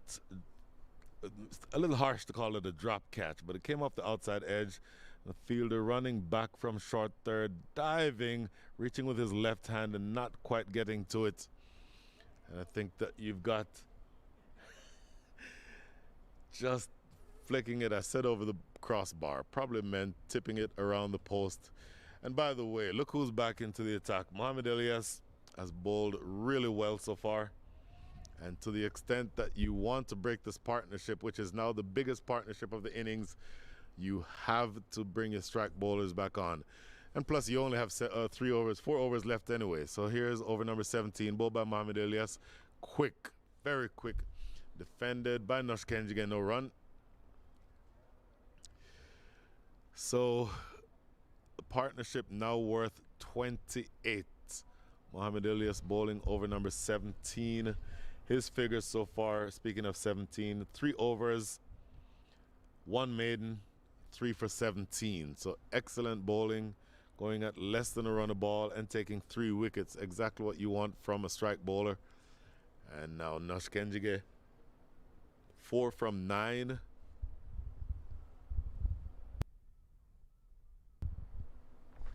Looking to see if he can help push the score towards something resembling respectability. Half-hearted appeal for leg before. Mohamed Elias has done that a number of times. His appeals result in echoes all around the stadium. See if we can get a sense of what this appeal was. Oh my goodness. These vociferous appeals will not be given to balls that are going down the leg side. And this is comfortably missing all 3. And one of the games within the game is an umpire, if you are appealing for everything, including ones that in all likelihood everybody can see is not out, an umpire doesn't respect that. And an umpire can sometimes gauge how seriously he takes your appeal by which balls you appeal for. And so there's something to keep in mind for Mr. Elias. Next delivery, played off the outside edge, running down to deep third. That is a single. So a couple of dots and then a single here for Nush Kenjige. He's now up to 5 from 11. And this is going to be an interesting matchup. Both of these young men, I would estimate, are the 2 quickest bowlers in this match. Mohamed Elias is quick. I think Omar Farouk is quicker. And so this might be, there used to be such a thing as the fast bowlers fraternity, where neither fast bowlers generally don't bowl bounces at each other. I would not be surprised if this were a bouncer coming. But then again, they've just brought in fine legs, so I don't know that they'll bowl short. Maybe looking to get something full and straight here, Mohamed Elias. Yep, that's exactly what it was, full and straight. And going past the outside edge, Omar Farouk was very late on that shot. 2 balls remaining in the spell for Mohamed Elias. 3 for 18 are his figures. And it's now going to be up to him to close this out without much more damage. You get the sense that the scoring may be slightly easier the rest of the way, because I think the hardest one to score off of is Mohamed Ilyas. Abimanuel Lamba has, I believe, one left. We'll verify that in just a second. Pulling straight again, played into the leg side. They may think about a second, but no. So single down to deep mid wicket. And as of now, you've gotten to the point where it's the last ball coming up in over number 17.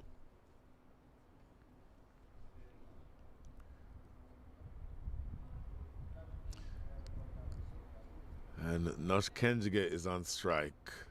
Same field, so you're still expecting full and straight. Of course, you can always, as a fast bowler, have a double bluff and bowl a bouncer, but for the most part, I'm thinking full and straight is what he's doing here. Oh, goes past the outside edge, short of length delivery. And it's a dot to finish a really good over and a really good spell for Mohamed Ilyas. 3 for 19 from his 4 overs, 2 runs coming from that over. Excellent going by the spearhead. At the end of 17, the score is 109 for 8.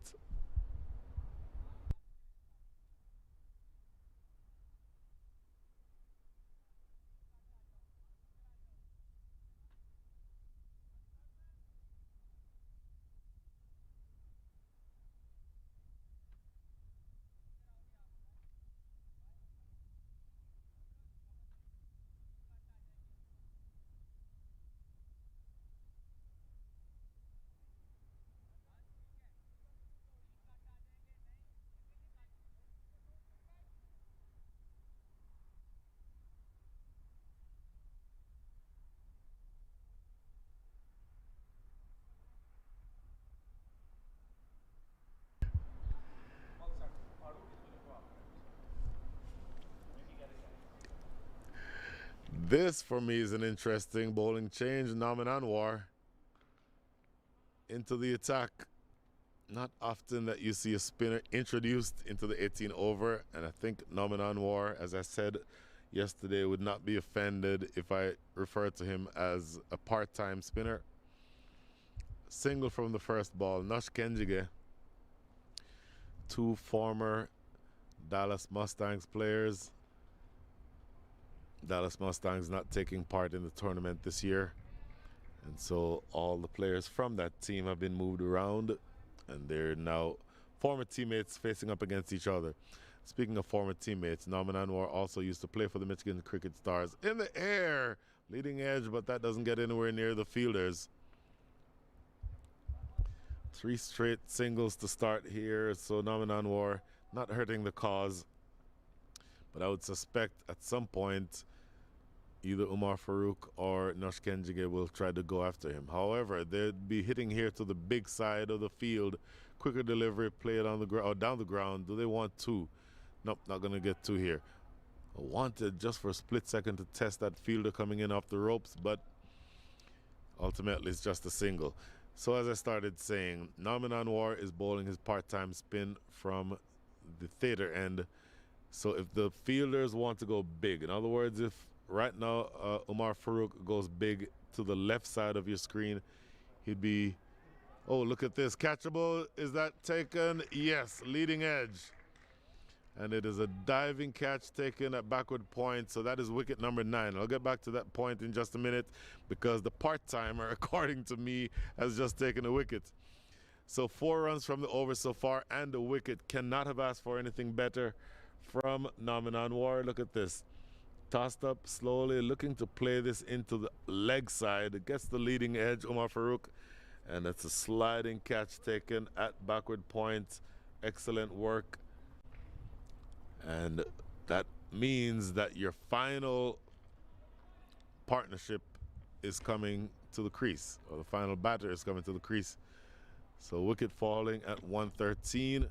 So that puts you in the position now where this partnership that was just broken, easily the biggest partnership of the innings, 34 runs is what it was worth. And now your last batter in is going to be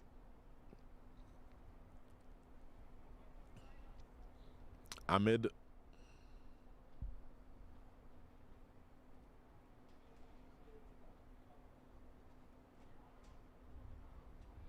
left-handed batter, and he's going to be asked here to see how much he can do with the part-time spin of Norman Anwar. This goes by the outside edge.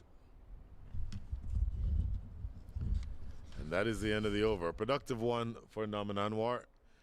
4 runs come from that over and a wicket. So at the end of over number 18, the score is 113 for 9.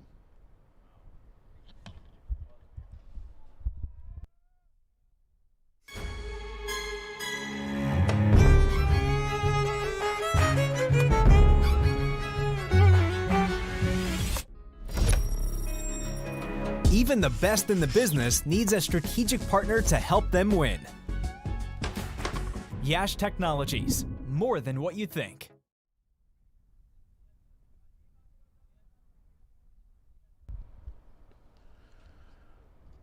So Josefa Ahmed is your new bowler, your new batter rather.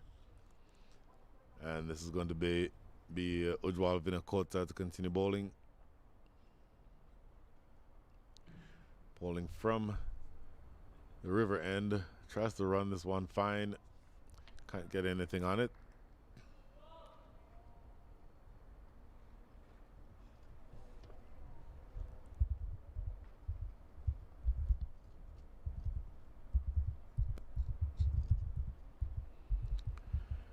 Josefa Ahmed and Nosh Kenjige are your last pair. Nosh Kenjige 7 from 14. Josefa Ahmed 1 from 1, or none from 1. Nosh Kenjige looking to clear the front leg and go big over the leg side. That is the short side of the ground, so you expect why he would want to be able to do that, but missing out on the shot. So down now to the last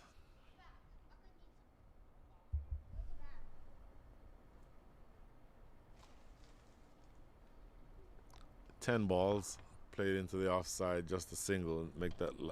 Oh, that was a wide, missed the wide. So now we're down to the last 10 balls.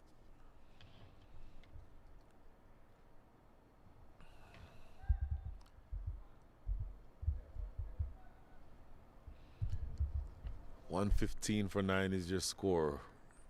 Really good effort with the ball so far for the St. Louis Americans, but I think that they might feel that if they do not bowl out the Michigan Cricket Stars, then they will have lost the opportunity for a psychological advantage. This certainly is the case that you've seen a lot of activity, and remember they lost 5 wickets inside the power play. So the fact that the Michigan Stars have gotten to the point where they've batted almost all the way through the inning so far with 10 balls to come is a good thing. Quick shout and a run, direct hit, good piece of fielding. But he did get there in time. And listen to the loud call from Nosh Kenjige, who wanted to be on strike and wanted also to pick up opportunities to get runs. And listen to that call. Loud run and then taking off, hitting the stumps directly at the non-striker's end, but no question that he was, or at the striker's end, but no question that he got in without much fuss. Nosh Kenjige, certainly one of the more experienced cricketers that you'll have in the U.S. Swipe and a miss, aiming for the fences here. Nosh Kenjige not able to get anything on that. Keeping it full and straight as of right now, it looks like. And 2 balls remaining here in the day with the ball for Ujwal Vinakota. And 8 balls remaining in the innings. 116 runs on the board. Vinakota ready again to face up to Nosh Kenjige. Slower bouncer, and he plays the reverse sweep, and it goes away for 4. So a little bit of innovation that time by Nosh Kenjige. You'll take these runs any way you can get them, and 120 is your score. That tells you that at minimum you'll need to score a run a ball to win this match if you are the St. Louis Americans. So several overs ago, they may have thought that they were on target to bowl out the Michigan Cricket Stars for something around 60 or 70 runs, but a good fight back here for the Michigan Cricket Stars. Full and played into the leg side for a single. 8 runs coming from the over, a productive one under these circumstances. 1 over to go. The score is 121 for 9.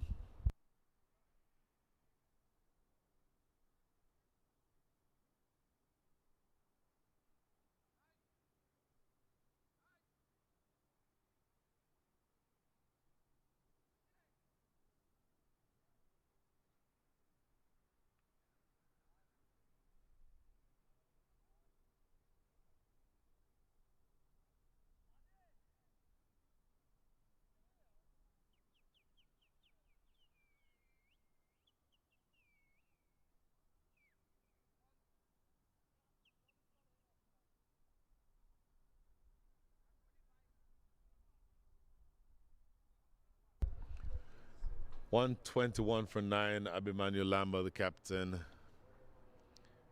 is back into the attack to bowl the last over. Bowling now to Noshkenjige. There's a reverse sweep again. He pulls it off and is going to run away for 4 more. Absolutely valuable runs at the end of the innings here for Noshkenjige. He's now up to 17 from 20. Watch the reverse sweep. Gets into position relatively early. There. And works it over the top of short fine leg. Runs away for a boundary. 125 runs on the board. Have to think that of the last maybe 15 or so overs, the team that actually has had the better time of it has been the Michigan Cricket Stars. 125 is a below par score, but my goodness, they fought back well. As in the air, catchable, and a simple catch. That is the end of the inning. So they do get bowled out. Catch taken in the deep, a pretty straightforward catch actually. So Noshkenjige puts a few runs together at the end, 17 from 21. But that is the end of the innings. The Michigan Cricket Stars bowled out short of the end of the innings for 125. So quick look at the scorecard. The batters did not have a good time of it. Abhinav Sikaram 11, Sushant Madani 4, Danesh Kaverpakam 8, Nikhil Kanchan went without scoring, Waka Salim 16, Naren Reddy Dharma not scoring as well. Utkar Shrivastava batted well, I thought. 20 from 22, Moned Ahmed 13 from 14, Noshkenjige at the end 17 from 11, Omar Farouk with a few fireworks at the end 27 from 18, Josefa Ahmed ends up 1 not out.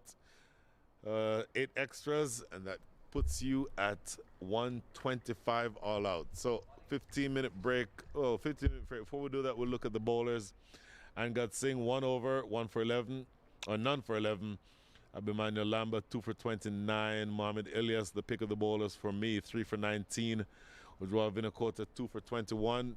Deepak Alagesa and Joshua Kind and Naman Anwar 1 wicket each. So generally a good bowling attack, but I think they'll feel that they should have bowled them out a lot earlier than that. So that is the end of the innings. 15-minute break for the change of innings. We'll be back to see whether or not the Michigan Cricket Stars can defend 126 runs. We'll be right back.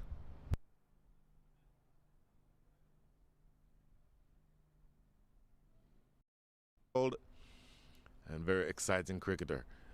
Facing up to the spinner here, going over the top. You don't mind seeing that at all. That's the reason. Here's the last ball of over number 1. Hammered away for 4. So it was full and he gave him width. That's what you don't want to do. Let's see what happens on this next one. Hammered in the air, just wide of mid-off. That's going to run away for 4. So Abhinav Sikaram taking the bull by the horns from the youngster. Here's the next delivery. Nick and gone. Heard the edge from here. To the bottom left of your screen. Oh, he knocked him over. Quick delivery. Unfortunately, only 1. First ball to Nikhil Kanchan. Appeal for a catch. Gone. Look at that.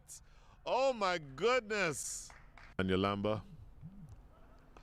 Hammered away for 4. Just a little bit of width. And it was played well. Leg side, not quite so much on the offside. Next delivery, played through the gap. That's going to run away to the short side of the ground, and that is a boundary. So 8 from 8 on strike. Oh, knocked him over. The second time Mohamed Ilyas knocks over a batter. Was a double wicket maiden. Oh, Appeal for out. Oh, LBW and given. Oh my goodness. 5 wickets inside the power play. He's over his back for the death. In the air, didn't quite hit it cleanly, and what an effort by Adnit Jam. A diving attempt, was not able to get to it. Now it goes all the way to the rope for 4. Deliveries here that have been productive for you. Short delivery, hammered away into the deep. That's going to be 4. That was convincing. Issue, and I also think as this one is lofted down the ground for 6, that is a big strike. Utkarsh Srivastava on strike. Played square for 4. The young man will like that. Gave him the width for his first boundary, Utkarsh Srivastava. And make that his second. Is this going to be his second? Yes, it is. Absolutely love seeing that from the young man. We'll be bowling over number 9. Oh, gone. Big edge. Yet another wicket. All the way through the end, but it will mean that he'll have to bat all the way through. Short and pulled away into the deep. Look at that shot. That was a shot of authority. You'd want to think that they'd bat within themselves. Oh, that's lofted down the ground. That is a great strike. So you can play within yourself, but if you keep going toward the back end of this innings, slow through the air. That's edged and gone. What a take. A lot of runs coming off of him, going big, but did not get all of it. Catch in the deep is taken. Lovely, lovely, well-judged catch. And this is going to be again lofted down the ground. Arnav Jam ran for 1. This time it's his brother Adnit Jam who cannot get to it. And next ball, slower through the air. That is hammered into the deep, and it goes all the way for 6. For 13. Hammered wide off long on and goes. Did it go all the way? No. 1 bounce goes for 4. Sliced away over the top, and it's going to be palmed over the goal post by the fielder running back from deep third or short third.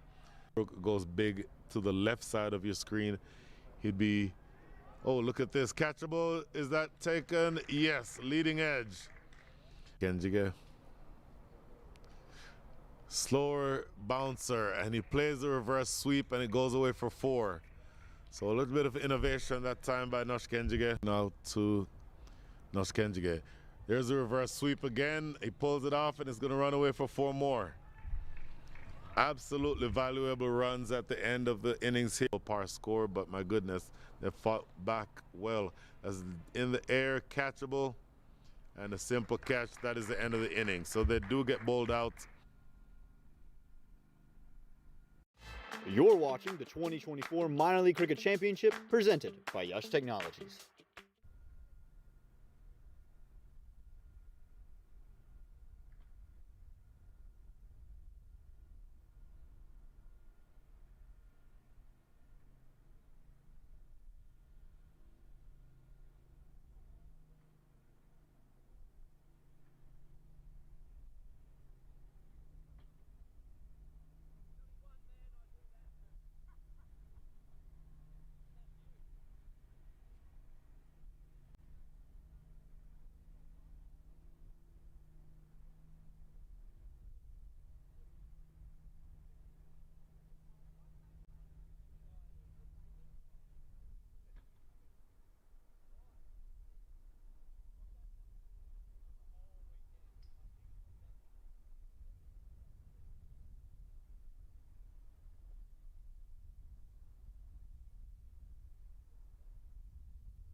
Welcome back to the Grand Prairie Cricket Stadium.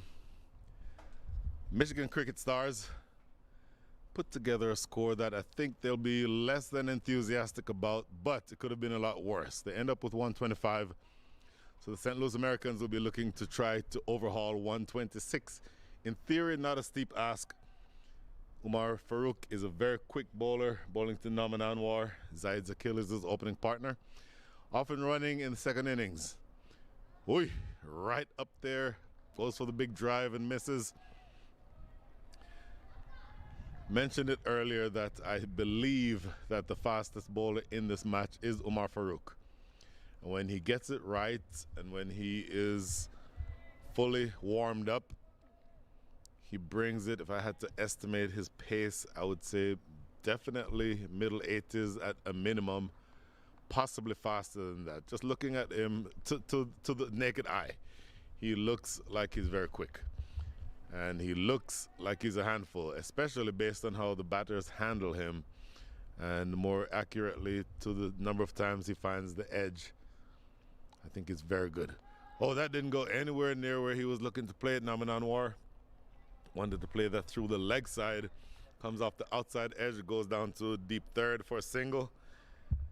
So they're off and running here. Not the most convincing of shots for Naman Anwar, but they all count the same. Interestingly, the last couple of matches, Arnav Jam has opened the batting. This time they opened the batting with Zahid Zakil.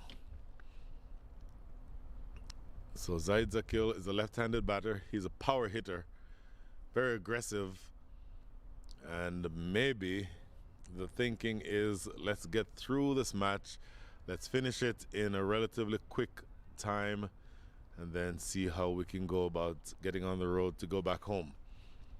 Both of these teams, of course, traveling to the Dallas area from Michigan and St. Louis, respectively. Slower through the air with this delivery. So, single from the first three. You're needing exactly 125 more runs to win this match from the next 117 balls. Your required rate is 6.41. So, in theory, you're looking at a run a ball to be able to take victory here. And you saw how the St. Louis almost did it. All St. Louis Americans chased a relatively difficult target yesterday of 171. So, great ball here. Dot. In theory, 126 should not pose that much of a problem. But, of course, as they say, stranger things have happened. Quick look at the game from yesterday, because when the St. Louis Americans batted, Zaid Zakil, as he did on Friday night, had a bit of a cameo. 24 from 10 with 2 4s and 2 6s. Naman Anwar, 43 from 31 yesterday. The previous game, he also had 40 runs. So consistency at the top of the lineup is, I think, an important component of what these guys do with the ball, or with the bat, rather. Excuse me. A dot ball here, so 1 ball remaining in over number 1. 1 run on the board already. Zaid Zakil has faced 3, has not yet scored. Naman Anwar scored 1, but not the most convincing of singles. So you expect that it is going to be difficult to score off of Umar Farouk. He has proven to be very difficult to face. And so last ball coming up now, Zaid Zakil on strike. There you see from that shot, he is batting on a leg stump guard. And here's the last ball of over number 1. That's going to be a dot. Lets it go through to the keeper. End of 1 without loss.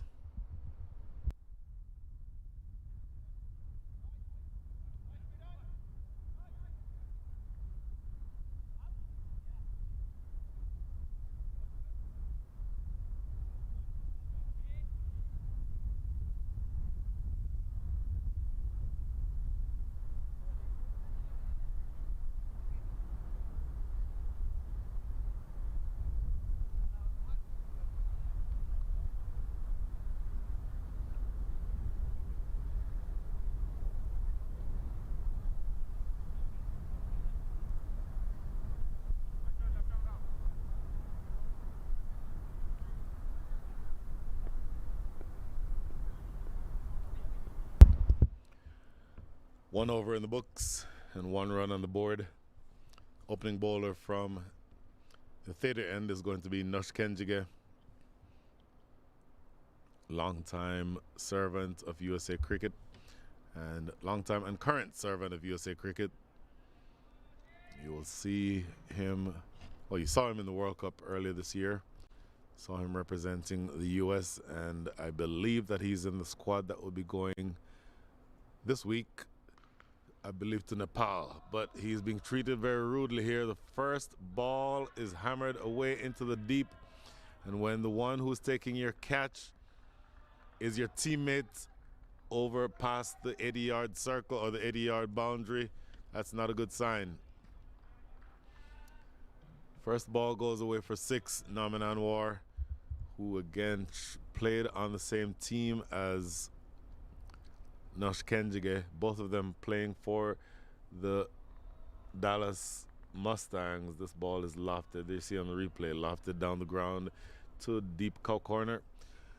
Has some changing to do here. Nush Kenjige, this is a better delivery. It does not allow Naman Anwar to get underneath it. Only able to get this one trickling to square leg for no run. So the field behind Nush Kenjige, there's a fielder in the deep exactly where that ball went just now, and then there's a fielder down that long off. Next delivery, slammed away to that fielder toward long off. He's nowhere near wide enough, and that goes away for 4 more. So a 6 and a 4. He announces his intent here, Naman Anwar. Generally, as I mentioned earlier, very aggressive batter.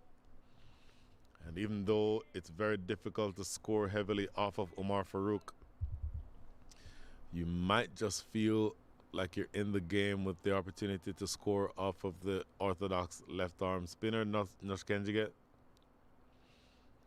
Using the feet down the track that is out of the stadium. Oh, what a strike by Naman Anwar. He advances down the track a couple steps, meets it on the half volley, and the first time it lands is beyond the stadium. My estimate of that hit is probably, I would guess, about 95 yards, because it's 70 yards straight. 70 yards straight, really 67, but that was easily not only over what is the side screen, and not only over the pavement, but actually out of the stadium behind that portion of the field. So for me, at minimum at 85, probably a 90-yard hit. And all of a sudden, Naman Anwar is putting his former teammate under pressure here. So you got 6.4 and 6. And a change in the fielder, by the way. Earlier I said that the fielder was in the deep at long off. He's no longer at long off, and this one goes in that direction. It does not matter if he would have been back there anyway, because it goes all the way for 6 more. So the most expensive over of the match easily so far, and still 1 ball remaining. And that replacement ball did not last long. It promptly got put into the stands. Look at this replay again. Up and over. What a beautiful strike. I talked about where the fielder was. There was a fielder back there initially. He was changed to a long on position, but didn't matter whether or not he's at long on or long off, because the first time that ball lands is in the seats. So this one not quite as big a hit as the previous one. The boundary in that direction is 67 yards, and it lands in the seats. So I would estimate that that would have gone about probably 78 or so yards. Either way, a decent hit. And it puts you in the position now where you absolutely are going to have to pull things back. Not a lot of runs to play with. And when you've scored essentially 1/5 of the runs needed for victory in 1 over with 1 ball to come, that tells you how much you've gotten toward advancing and getting to the total. Nush Kenjige, who's a good bowler but being taken apart here by Naman Anwar. 1 ball to come. Here's the last ball. In the air, that may get to the boundary. A long run by the fielder, not able to get there. 26 big runs come from that over. The Michigan Cricket Stars are on the back foot. Nush Kenjige, one of their best bowlers, has been taken apart for 26 in the power play. 27 without loss after 2.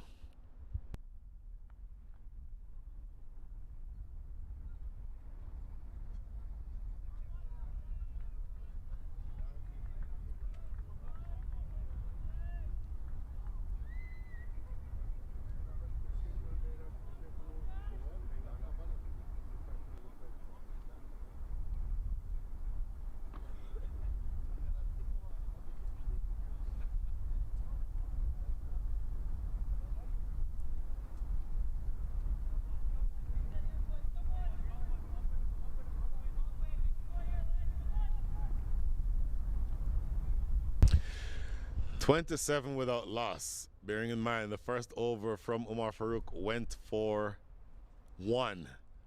26 coming from Nush Kenjige's first over. Umar Farouk now looking to pull things back. Oh, that didn't go where he was looking to play it. Inside edge. Could have gone anywhere, but ends up trickling to short, fine leg. So looking here at what you're looking at, big picture, you're looking at needing to score at the rate of 5.5 and over the rest of the way. That one over took about a run off of the required rate, if you can believe that. And they're scoring at a rate of 12.46, but obviously much of that damage came in that second over. Played away into the deep. That's going to race close to the boundary. Long run for the fielder running around from deep. Square leg. Does well enough to keep it from going over the rope. Waka Salim is the one who gets a couple of runs to the good for his side. In other words, he sprinted all the way over there to save 2 runs.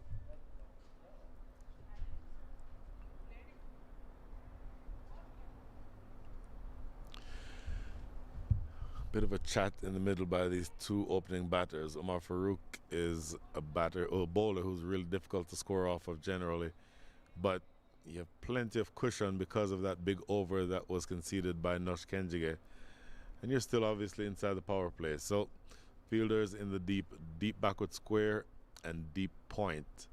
So you're expecting something on the shorter side, but not too much width. In the air. Does not matter where that went because it goes all the way for 6. Lands on the pavement, straight down the ground. Zahid Zakil for the first time opens up and goes big down the ground for a huge 6. It went in the air a mile, and by the time it landed, it probably had icicles on it. Here's looking at this replay again, just right through the line and hammers it down the ground.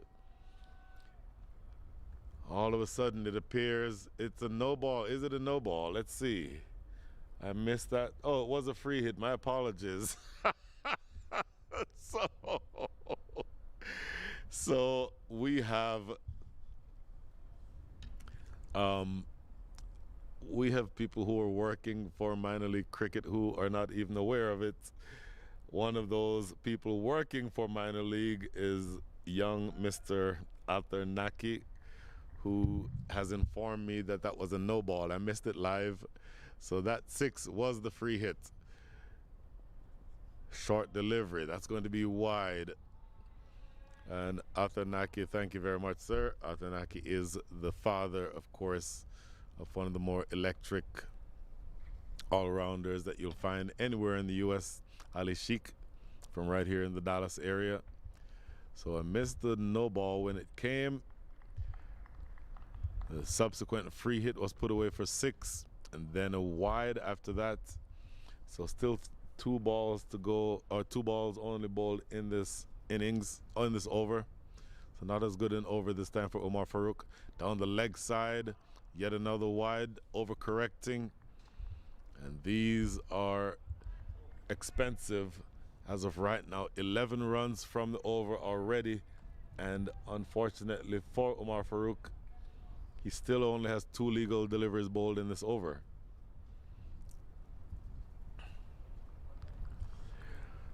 So 4 balls to come 11 runs on the board in this over. 26 came from over number 2. So how different do overs 2 and 3 look from over number 1? Over 1 from Umar Farouk only went for 1 run, but a lot of activity since then. Next delivery, short ball, skied, running, going close toward the boundary. It lands and settles. This is going to be Waka Salim, and jogging through for a couple more runs. So all of a sudden, a lot is going on, because as difficult as it was to score off of Umar Farouk in the first over that he bowled, it appears to be that much easier to score off of him here in this over. Still 3 legal balls to come, and 40 runs already on the board. 14 make that 13 from this over so far. Here's the next delivery. Goes for the big swipe and a miss. My goodness. Threw everything at that one. Zahid Zakil lost his shape a little bit trying to knock that one again out of the park. So 2 balls remaining here. Umar Farouk essentially the best in terms of quickness of the strike bowlers on offer.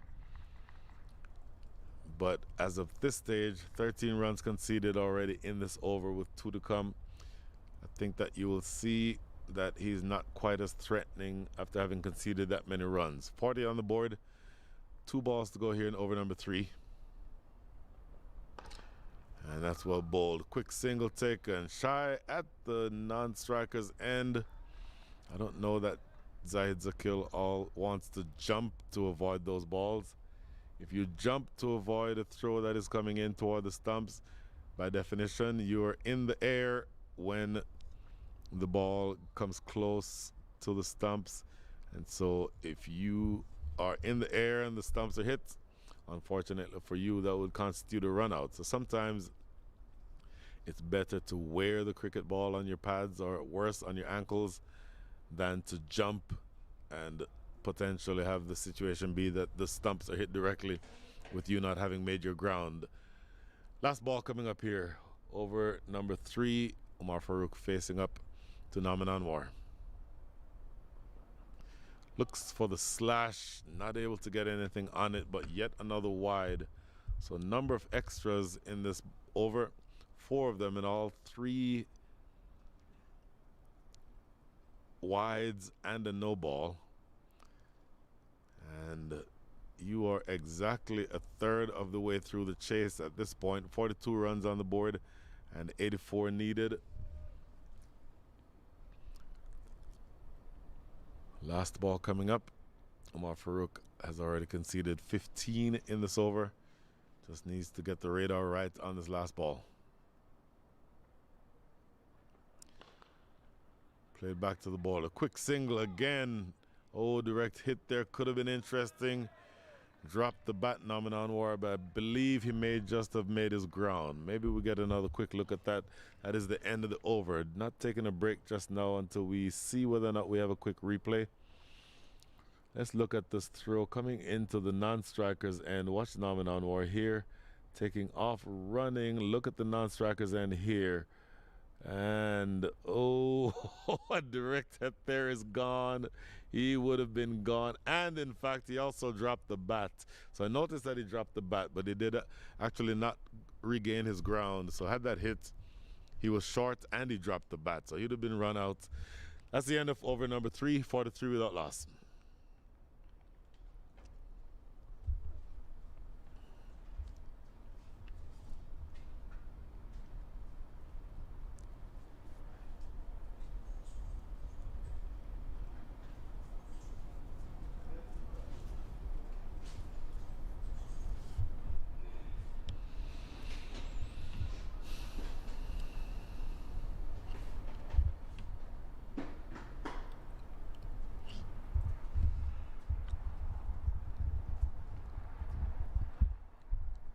Forty-three without loss, another 83 runs needed for victory. New bowler is going to be Huzaifa Ahmed. Left arm pace.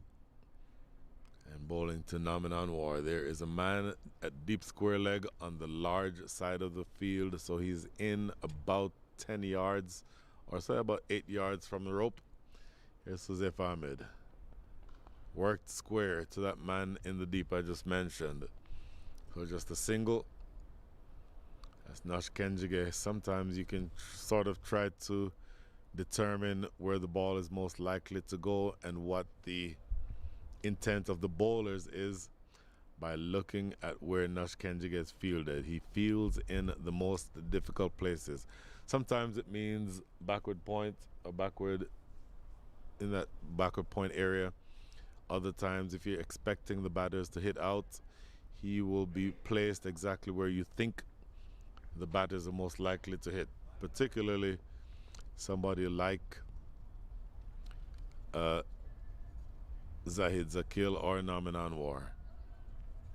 Lefty on strike now, so slip fielder in position and a little bit of movement around as we'll get Nash Kenjige back inside the ropes. You suspect that he'll be inside the ropes for the lefty and back on the rope on the boundary for the right-handed Naman Anwar. 44 on the board, need another 82 in the next 101 balls, so well ahead of the required rate. Looking at the action of Josefa Ahmed, don't know whether or not you've seen the Pakistani fast bowler whose name escapes me right now, but he's left armor, so similar to Josefa Ahmed in that sense. And he plants his front foot almost not at the time that he releases the ball. What I mean by that is that the arm comes over first and then the front foot lands. There. Looking to play on the offside, not able to get anything on it.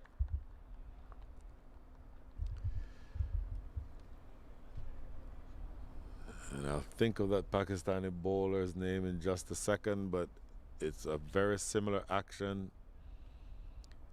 and not necessarily the case that your coach would want you to bowl like that, because it's not the cleanest or the smoothest of actions, but he seems to be bowling relatively quickly and he's able to get the ball in the right areas when he's not bowling it wide as they did with that second ball. Uzaid Zakir looking to attack him. Coming down the track, yet another wide. So Zaid Zakil 11 from 12, 6 of those 11 from towering, 6 down the ground. Naman Anwar 29 from 10, took most of those, 26 of them from the second over of the innings, bowled by Naman Anwar, bowled by Nash Kenjige.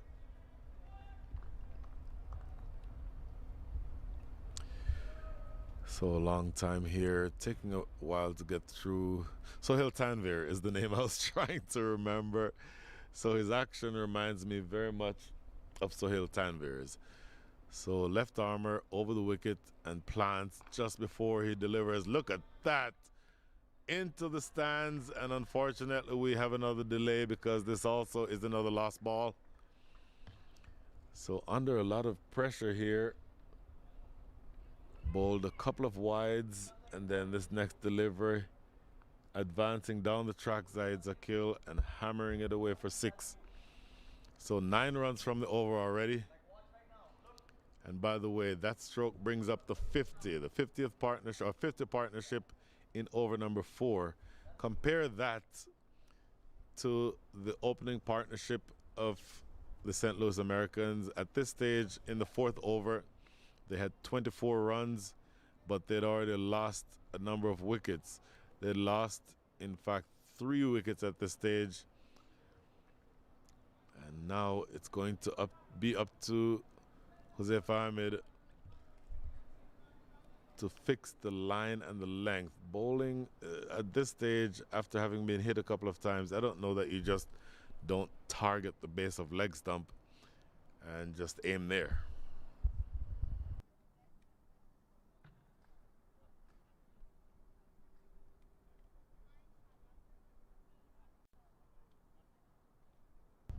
So the replacement ball is in place. And a long way to go before this match is finished. But what a start that the Michigan Cricket Stars or the St. Louis Americans have had. treating the bowling of the Michigan Cricket Stars with scant disrespect. Here's the next delivery from Jose Fahmid. Lets this go by outside the line of off. And it is another wide, so he's absolutely having trouble finding the right line. 3 wides in this over already and a 6. So 10 runs from the over, having trouble getting out of his over here. He should have already been finished. 3 balls remaining, but those 3 wides, he's actually bowled a 6 already, just 3 of them legal. I said it earlier, if you're not familiar with the rules of cricket, an over is 6 legal deliveries, so wides and no balls do not count as such. In the air, that might clear the infield. It does clear the infield, and they'll get a couple of runs here. Fielder running back from backward point. That is Danush Kaverpakam. And a couple of runs more to the total. You're up to 55, just another 71 needed. And this opening pair really putting the foot on the gas in terms of going towards his target. 19 from 13 for Zaid Zakil, 29 from 10 for Naman Anwar. Here's the next delivery. Slower through the air, that's well bowled, because Zaid Zakil is looking to swing big. 1 ball remaining here in over number 4. 56 runs already on the board, and you're inside 4 overs. So that tells you of the dominance that you've had so far in this innings by this opening pair, the St. Louis Americans and the pair of Naman Anwar and Zaid Zakil have really taken a lot of pressure. Not that there was much pressure being applied, because 126 is not the stiffest of chases, but they're making it look very easy here, this opening pair. Last ball in the air down the ground, that's going to clear the fielder at mid-off and run away for yet another 4. So 17 runs come from that over. 16 came from the previous over and 26 from the one before that. So 60 runs on the board. And it is going to be a short day unless the Michigan Cricket Stars can pull something back here. End of over number 4, 60 without loss.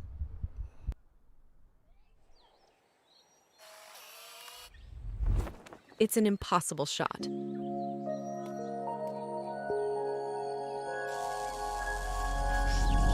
Sometimes creativity and innovation are all it takes to achieve the impossible. Yash Technologies, more than what you think.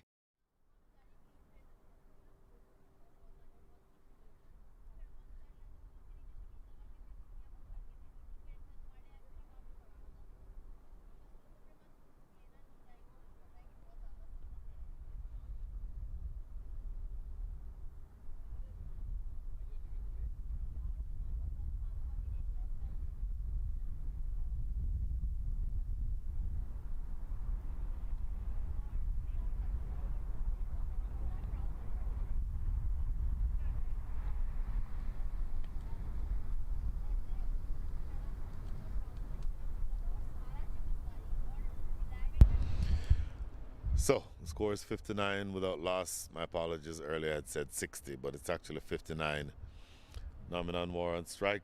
New bowler is going to be Munir Ahmed. Played through the offside. Oh, what a diving stop. Absolutely brilliant from Danush Kaverpakam. That would have gotten to the boundary. There's nobody in the deep on the offside, even though that's the long side of the ground. I think that would have had the legs to get there. So good to see that you're being backed up in the field by your bowlers. Munir Ahmed.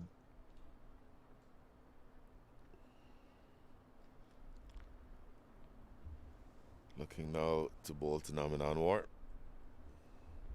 Short, cut away over the top. That's going to be 4. That's a loose delivery. You're not going to trouble Naman Anwar with those types of deliveries. Wide outside the line of off stump, and essentially it was there to be hit. Watch this replay. Wide outside off, and just smashing it away. Good looking shot by Naman Anwar and going away for 4. It's going to be up to Muned Ahmed to essentially hit that top of off stump length and line.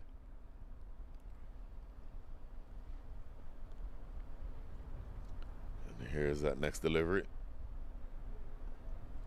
In the air, effortless, and 6. Absolutely effortless shots. And this may, unfortunately, if you're on the way to the field to watch this match, it may unfortunately be a very short chase, because a 4 and a 6 that's lofted straight down the ground. That is a beautiful looking shot and an effortless shot by Naman Anwar. He does not require much leverage to play that short arm jab. That is a good looking strike that goes all the way. Believe it or not, you're still inside the power play and you've got already past the halfway mark. Slammed away in the deep. A lot of work for Danush Kavirapakam. He cannot get there.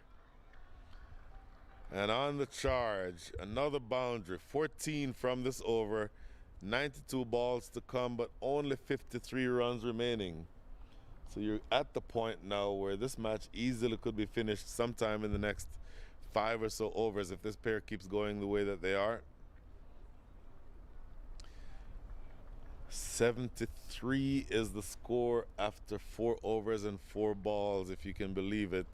By comparison, at this stage, the Michigan Cricket Stars, when they batted, had 26 runs. So essentially, you've outscored them by around 50, close to 50, and you've not yet even come out of the power play. Again, this is Muned Ahmed. Worked away fine for 4 more. I think it's going to get to the boundary, and it does get there now.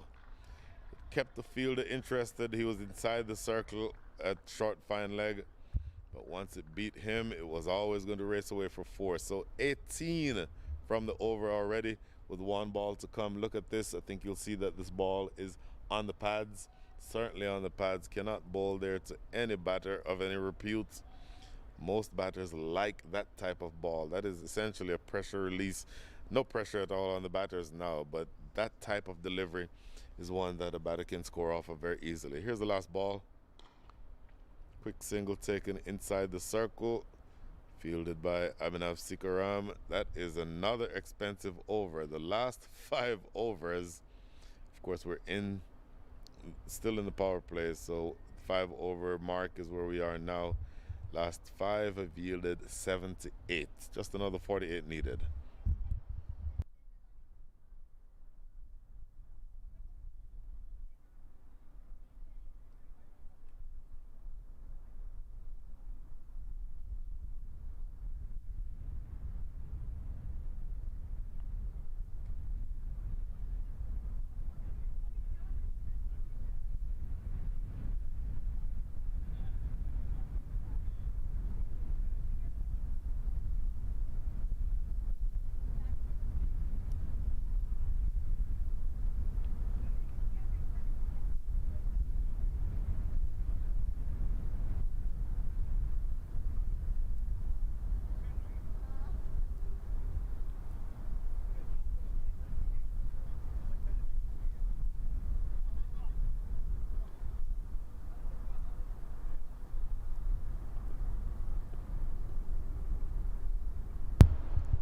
Josefa Ahmed to continue.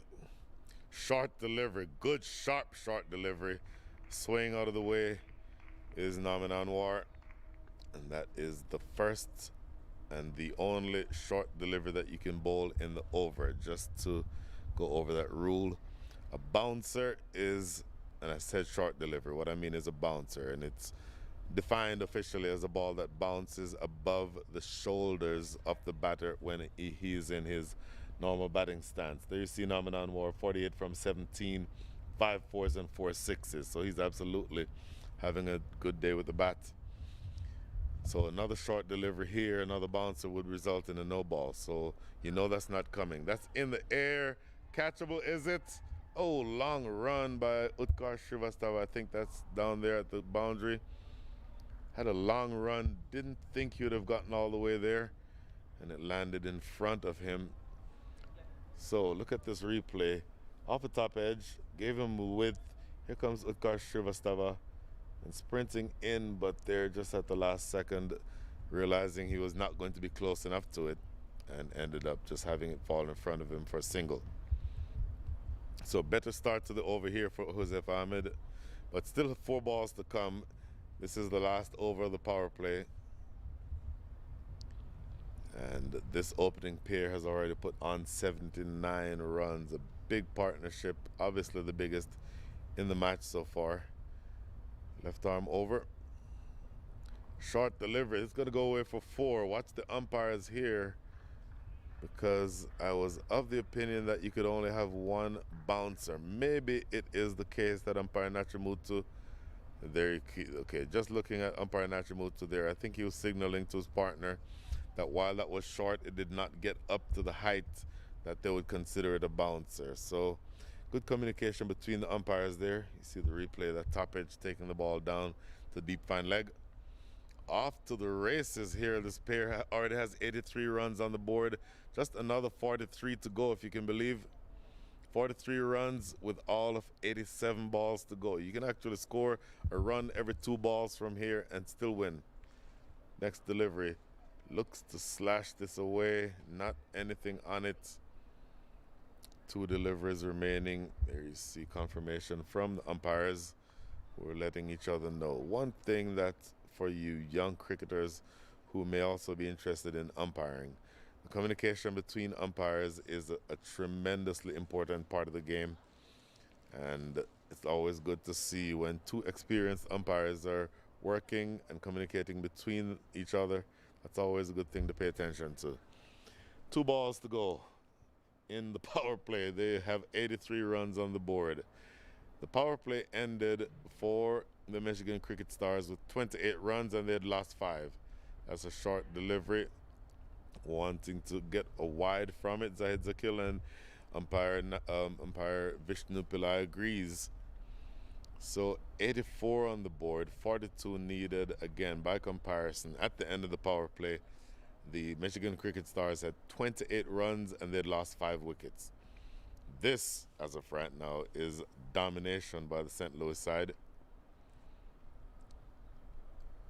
And what you will see here as Naman Anwar approaches his 50, 49 from 18, Zahid Zakil 27 from 17, is that this pair are absolutely making this chase look easy. Next delivery. Oh, that is 6. Off the middle of the bat. We have another lost ball, ladies and gentlemen, to deep backward square leg. Out of the park once again. We are now into the 90s.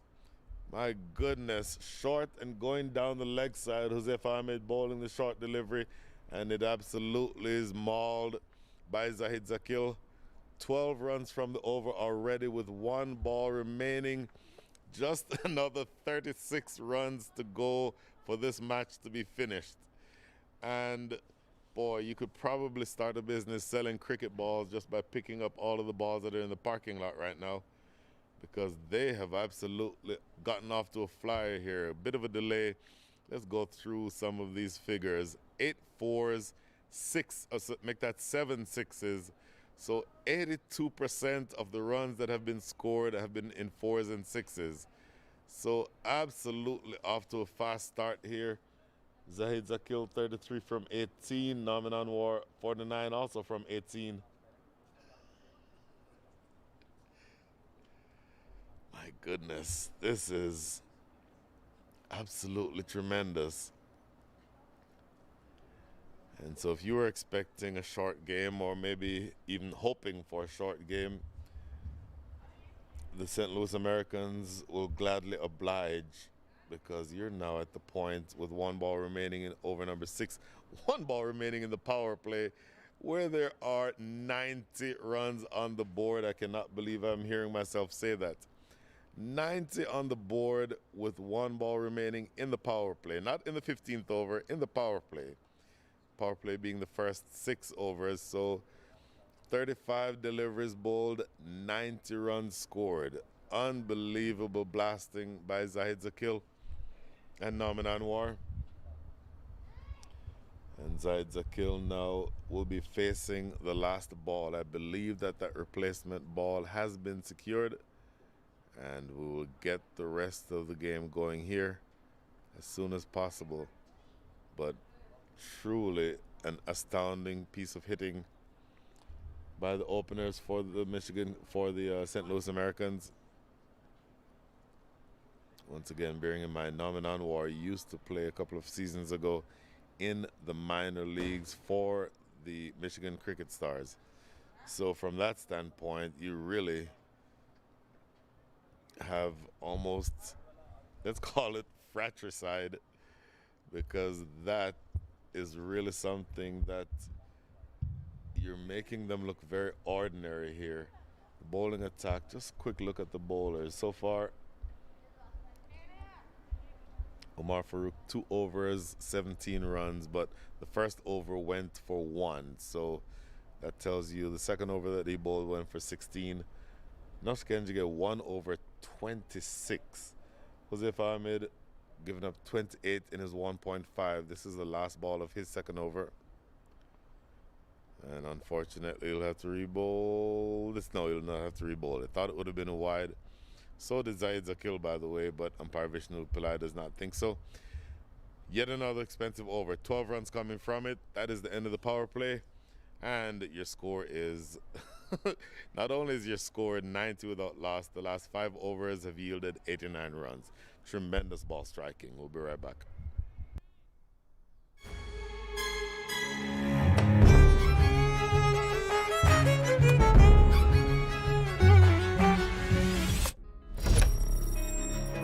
Even the best in the business needs a strategic partner to help them win. Yash Technologies, more than what you think.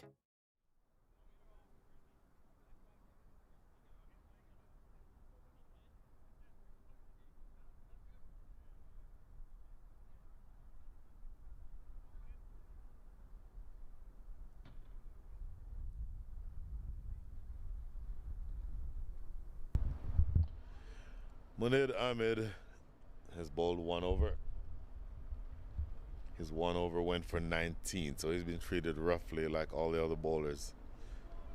And that is going to be a wide. It does not make things any easier. And the St. Louis Americans go one step closer toward victory here.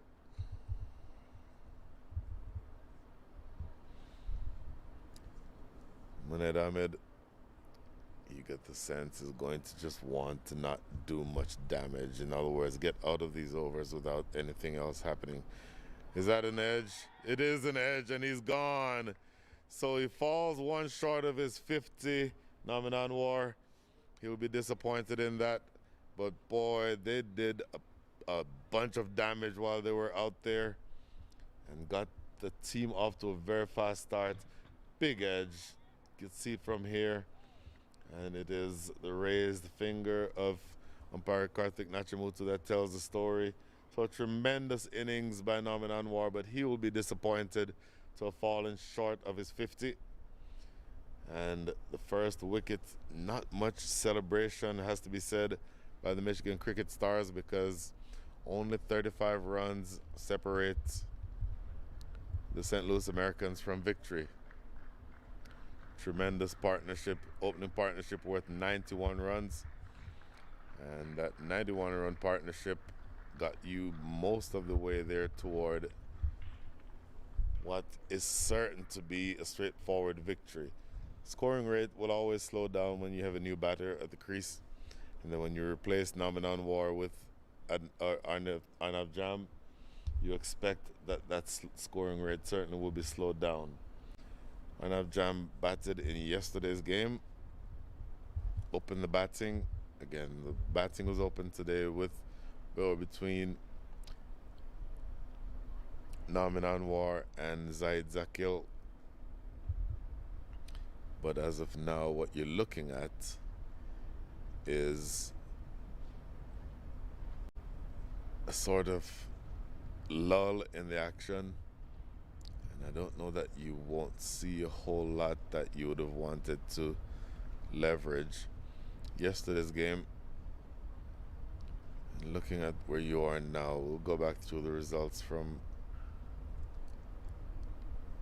yesterday. The Michigan Cricket Stars and the St. Louis Americans have played a very close game yesterday, and I think you'll find that St. Louis Americans would have wanted to close out with the two who were going, Zaid Zakil and Naman Anwar, but you've gotten to the point now where that first wicket has fallen. It's now going to be up to you to sort of try to generate something in terms of momentum the rest of the way. So something positive can come out of this for you as a Michigan team. Just get a couple more wickets. You're probably going to lose this, but at least make them have to fight for it. That's something to build on for the rest of the season. As of right now, you're looking at a pretty emphatic loss if it continues the way that it is right now. First ball to Arnav Jam, cut away down to deep third for a single immediately off the mark. So we started talking yesterday about the match between the Michigan Cricket Stars and the St. Louis Americans. When Arnav Jam batted, opened the batting, scored 15 from 26 to include a gorgeous 6 down the ground straight. Assignment is a little bit different here. Earlier, I heard the question asked, how much does Zaid Zakil have? He has 33. So maybe he's thinking, maybe if I just hit out here, I can get to 50. Oh, that's exactly the thought. That is exactly the thought. Because 33 from 20, you need another 36 to win. So he needs about 17 or so, 17 or more to get to his 50. And my sense is that that's exactly what he's trying to get done.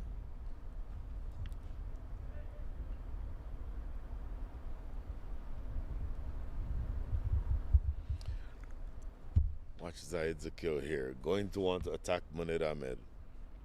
Here's the next delivery. Advancing down the track once again. A swipe and a miss. So he's essentially acknowledging Zaid Zakil that the result of this match has already effectively been determined, and how exactly can I make my figures look better. And I don't say that in a pejorative way. You certainly want for batters to be able to hit the targets that they're looking for, as one would think when they're going for 50. This is a different type of delivery and a different approach. This is one you love to see. Just walking across, opening the face, running that into the offside. One ball remaining here now in over number 7. Once again, amazing that you've gotten out of the power play and still you only need another 33 runs to win.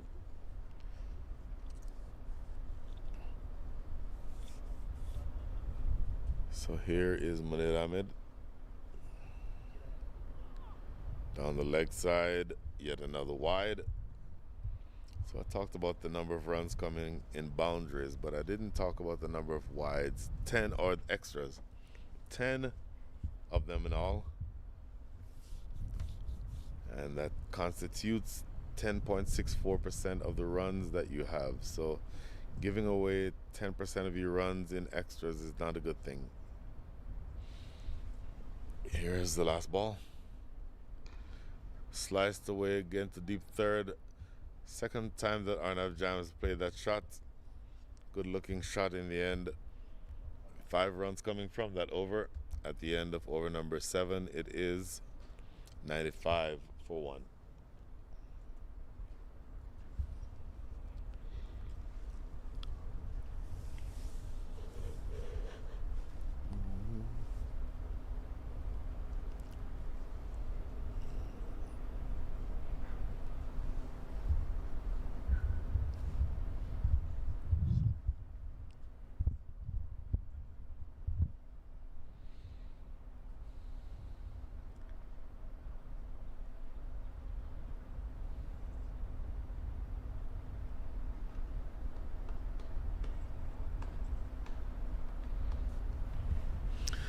So change in bowling, it's going to be Utkarsh Srivastava. Saw him bat earlier and bat with purpose and bat with responsibility.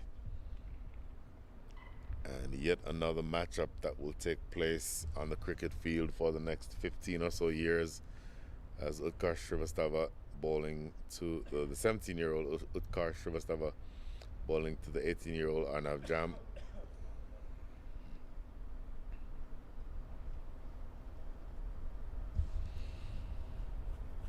Let's see if Arnav Jam wants to use the feet to the spinner as he did yesterday. Plays this one back to the bowler. That's the type of delivery that makes it difficult to use your feet, because it was essentially quick and flat. Played back to the bowler for no run. Next delivery. Played square, single taken, ball goes down into that deep point area.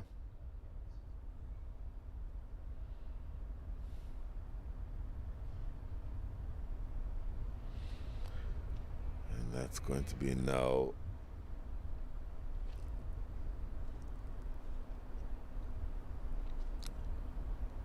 a long way to go, but you get the sense that it's just a matter of when Zaid Zakil chooses to attack.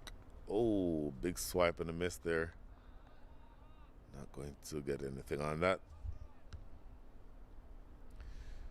Give credit to Utkarsh Srivastava. He's bowling well. Around the wicket. In the air.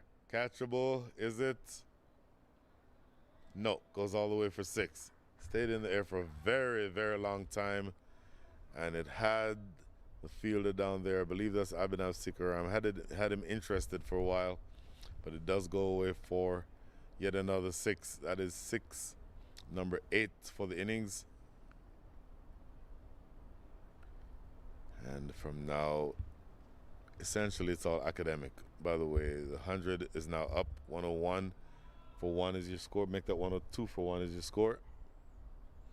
1 ball remaining here in over number 1. Over number 1. Over number 8.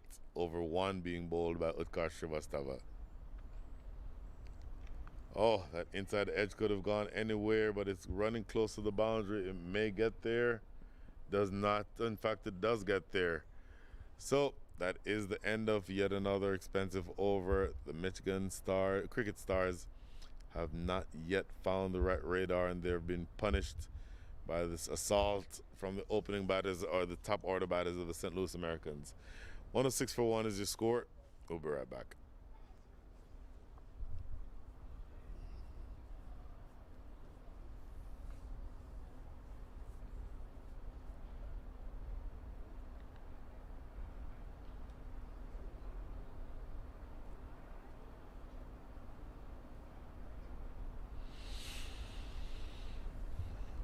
Nash Kenjiga's first over went for 26. I don't know that I've ever said anything along those lines. And I hope, Nash, please don't get angry when I say this. This over will not go for 26 because the margin of victory needed is only 20. So he'll be bowling here, Nash Kenjiga to Arnav Jam. 4 in the deep straight from long on around to mid wicket, and then a sweeper square on the offside.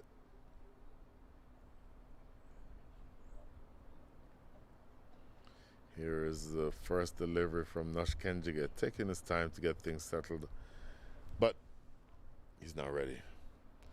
Here is the first ball of his second over, played into the leg side, just a single. Target of 1-0 or 126 means that you only have another 19 left. If you had a win predictor, it would be 100% in the favor of the St. Louis Americans a long time ago, but still the St. Louis Americans are in the position where they may want to start thinking about net run rate calculations, and having this result boost your net run rate certainly something that you'd like. Zaid Zakil now 44 from 26. I think that he feels that he's going to be able to get that without much fuss. I won't say get what because I don't want to jinx him. In the air. Almost jinxed him. they, get, they get one run. Stayed in the air for a very long time, but luckily for Zaid's kill, it landed short. So 108 runs, another 18 needed. 3 big strikes, and we all go home happy. Arnav Jam facing up to the wilds of Noshkenjige.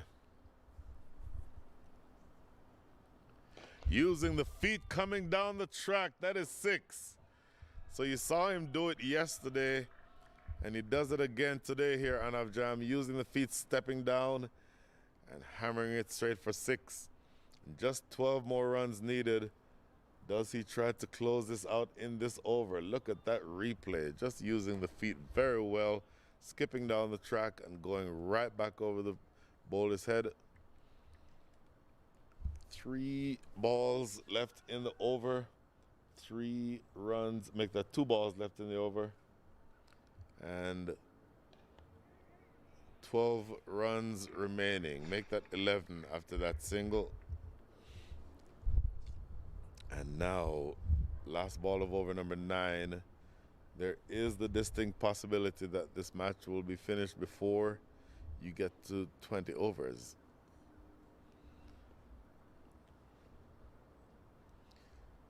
Noshkenjige, I suspect that this is going to be his last over.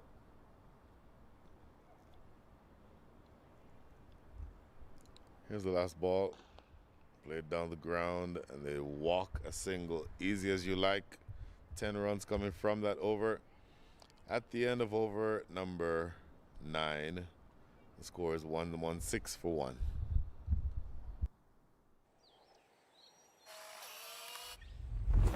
It's an impossible shot.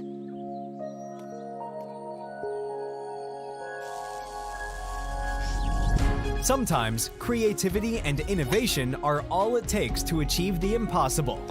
Yash Technologies, more than what you think.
Oh my goodness.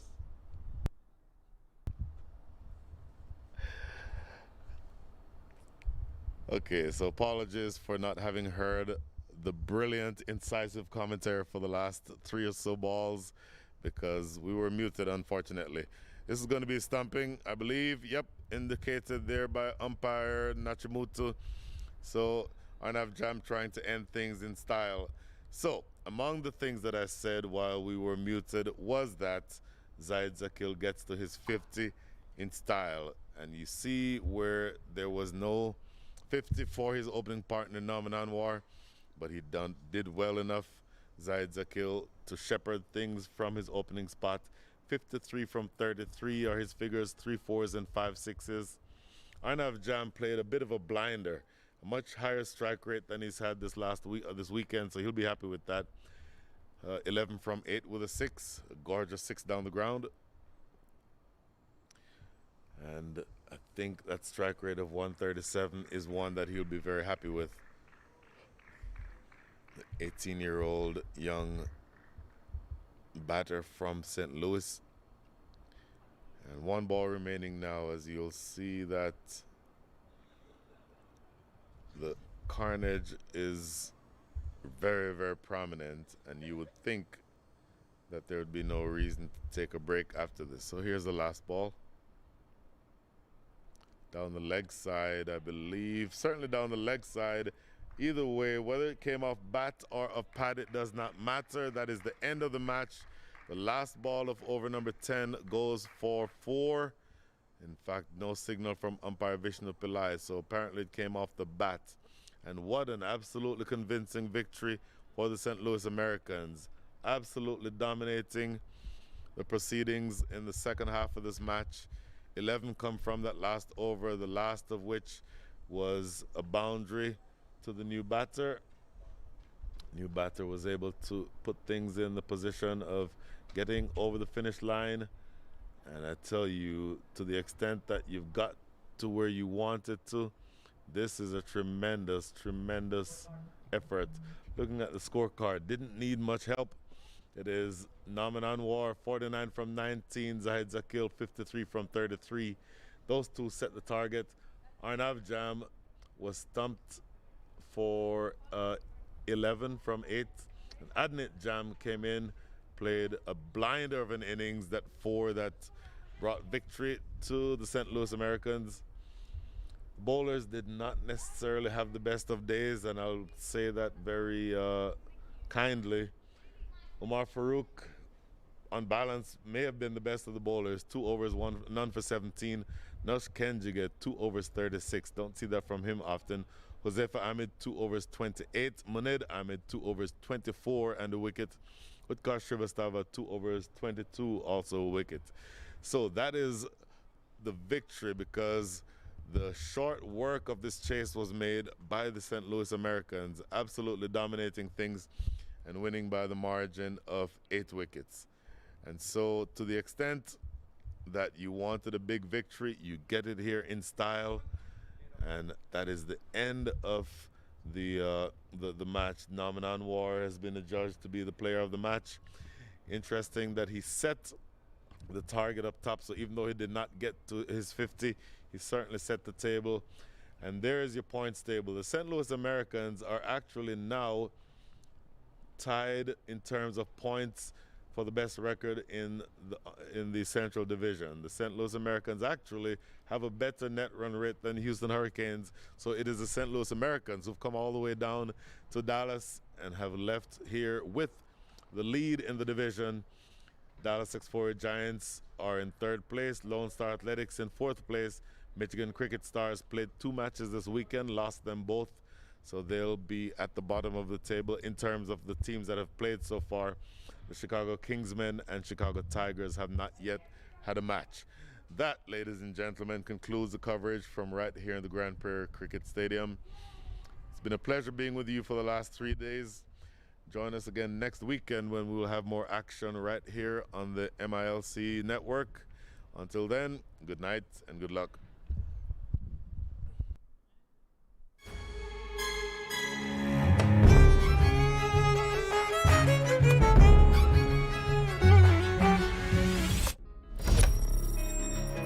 Even the best in the business needs a strategic partner to help them win.